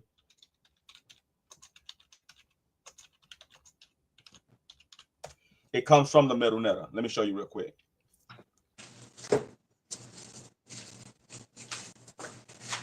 So as you can see here, and I'm gonna show y'all this, and it is getting kind of late, but I'll show you this real quick. And we can pick up any questions. It don't matter. We can talk about all of them, right? But let me show you something real quick.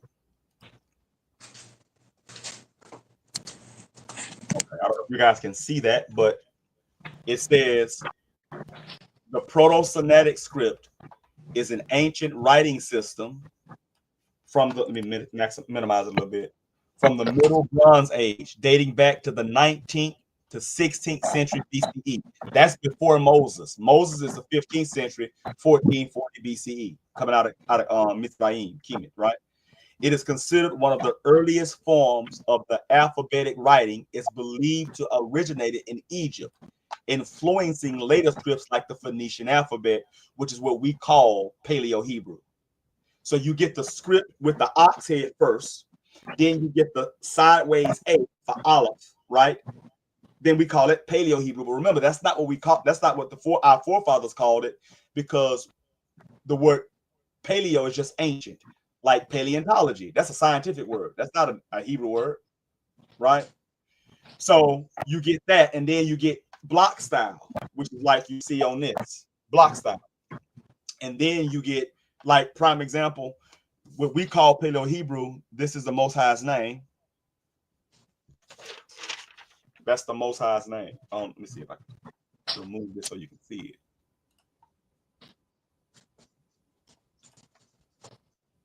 That's the Most High's name. Right there up top, on the side over here. Good Lord. Let me see. Not there. Yeah, right there. That's the top.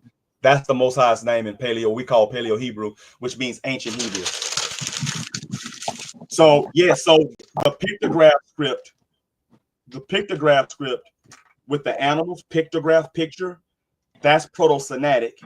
It's the same language. You speak languages. You don't write languages. You write scripts. So that, what we see today, the cursive, is still Hebrew. The script is different. We write different, but it's the same language. I'm not talking about Yiddish, because Yiddish is Hebrew characters with a Germanic dialect using German words. That's Yiddish. I'm not talking about that. I'm just talking about the actual script, what we call a Syrian script. You see what I'm saying? And then you said, but weren't the scrolls and what we call ancient Hebrew? Yeah, the scrolls will be in ancient Hebrew, correct. Well, that's what I'm saying. You got to be careful when you say ancient Hebrew, you're just saying Paleo-Hebrew, because paleo means ancient. You see what I'm saying? Watch this here.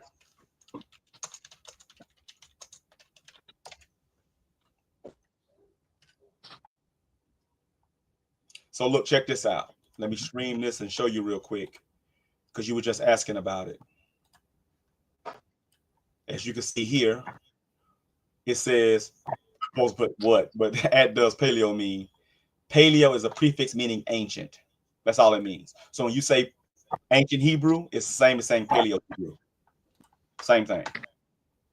But our forefathers never said either of those, because that's English. Paleo is English. So you might be calling it, like I know a lot of camps call it Lashawan Kadash or Loshin Kodesh. You know, depending, like if you're looking at Ariyah created that Lashawan Kadash is fake. It's easy to prove it's fake too. I can show it, I can prove it to you real quick. Let me show you the Moabite Stella. All right, so this is as you can see, this is the Moabite Stella. And I'm gonna go to images. I want to show you a good picture of it. Okay. If you look here, this is the Moabite Stella. And you'll notice what you don't have, you don't see those little ties underneath, like the camps teach. So I give an example. If you say Yasha Allah, you would have to put a tie from the Lamed to the Ah or the Aleph at the end. So you won't say Ah with an H on the end. It's end with an A. But remember, all the vowels they have end with H.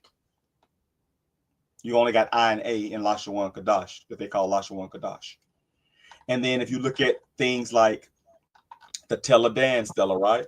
Watch this here.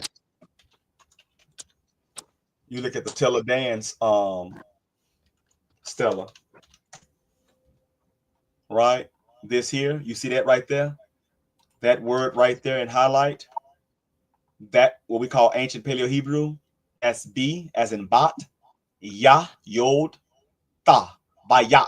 And then you got D, W, D. So Bayat Dawid, or House of David. You don't see no ties though, taking the ah off the da. You see that? You don't see that.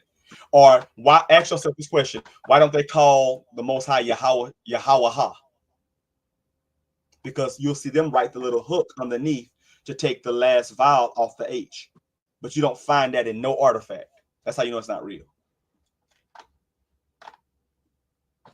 And that's what I'm saying. So when camps start doing stuff like that, you start having issues. And I go into it because you can start looking up stuff like the Silver Scroll, right? Which is like a 8th century. Yep, Ketef Hinnom, the Valley of Hinnom, 600 BCE. That's the Silver Scroll, and you will see it's the same. That's it right there. Boom. You don't see no ties. That looks like a tie right there. That's not. That's Mim, and that's what Ra, Mar. So you send Mar, right? So you can look at it the same way. And this is our Father's prayer that we pray in our house. May the Lord bless you. May the Lord keep you. May the Lord cause his face to shine upon you. May the Lord be gracious unto you, unto thee. And may the Lord lift his face and give you peace. This is where we get that. And guess what? You can find that in the book of Numbers. I think it's in the book of Numbers, if I'm not mistaken. Right? I think it's in the book of Numbers. Let me see. I think it's in the book of Numbers. Let's see.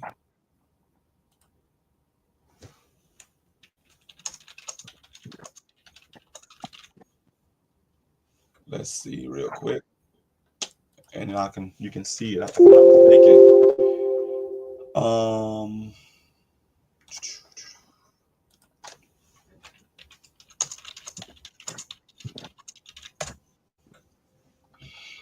Okay.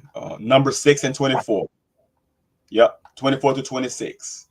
Number 6, 24 to 26. Number chapter 6, verse 24 through 26. And it says, the Lord bless thee, the Lord keep thee, the Lord make his face to shine upon thee and be gracious unto thee, and the Lord lift his counsel upon thee to give thee peace. That's exactly what the Ketef Hinnom or the Silver Scroll is saying. So we got those artifacts. Then you got like Hezekiah's prism, Hezekiah's prism, right? I give you an example with that. And if you look at Hezekiah prism, it actually has, you have artifacts from Hezekiah that have unks on them. Because they'll sit and say, oh, this is idolatry, but it's not. Like people just don't understand a lot of different things. So let me show you that real quick. This is Hezekiah. These are artifacts, right? These are the artifacts. I'm showing you the artifacts. So you got a lot of different artifacts you can look at, and you'll see that Lashawan Kadash doesn't exist. So this is called Hezekiah prism, the Sennacherib prism. You see that? And it's right here. On my third campaign, 701, I marched to the land of Hati, field of my Lord that brings overwhelmed the governors, etc., etc., etc. Moreover, as for Hezekiah of the land of Judah, who had not submitted to my yoke, I surrounded and conquered 46 of his fortified cities. That's the same thing that's written in Second Kings. Here's the grill. When you look at Hezekiah's prism, we didn't write it. Sennacherib wrote it. But you got these people saying the Israelites didn't exist and stuff like that. But you got the other nations saying the same thing it said verbatim in the book of Kings. You said, do you think the Ariala Hebrew from Ariyah. No, it's not. It's not. That's what I was saying with the hook. Next Shabbat, and I'm gonna tell you, like, because when I say Shabbat, because I know y'all might say, hold on, it ain't Friday to Saturday, because that's not how you keep Shabbat. I'll show. I got videos on my page you can look at and just really look at them and ask the Most High to show you, and you'll see we didn't have the word Friday is not in the Old Testament. The word Saturday is not in the Old Testament. Day 7 is, and you start with the evening and the morning. So the evening, the word evening there is dark when it gets dark. But the day is based upon. Let me ask you a question, Morgan. There you go, the new moon. The new moon, the word moon, Koesh means what? Month. So the new moon is the new month. So when the new month starts every 29.5 days, so you got 4 Shabbats every month. We had 13 months, not 12. We had 13 months. So 13 times 12 is 364. See? So when you got 4 Shabbats in every month, which is 7, 14, 21, 28.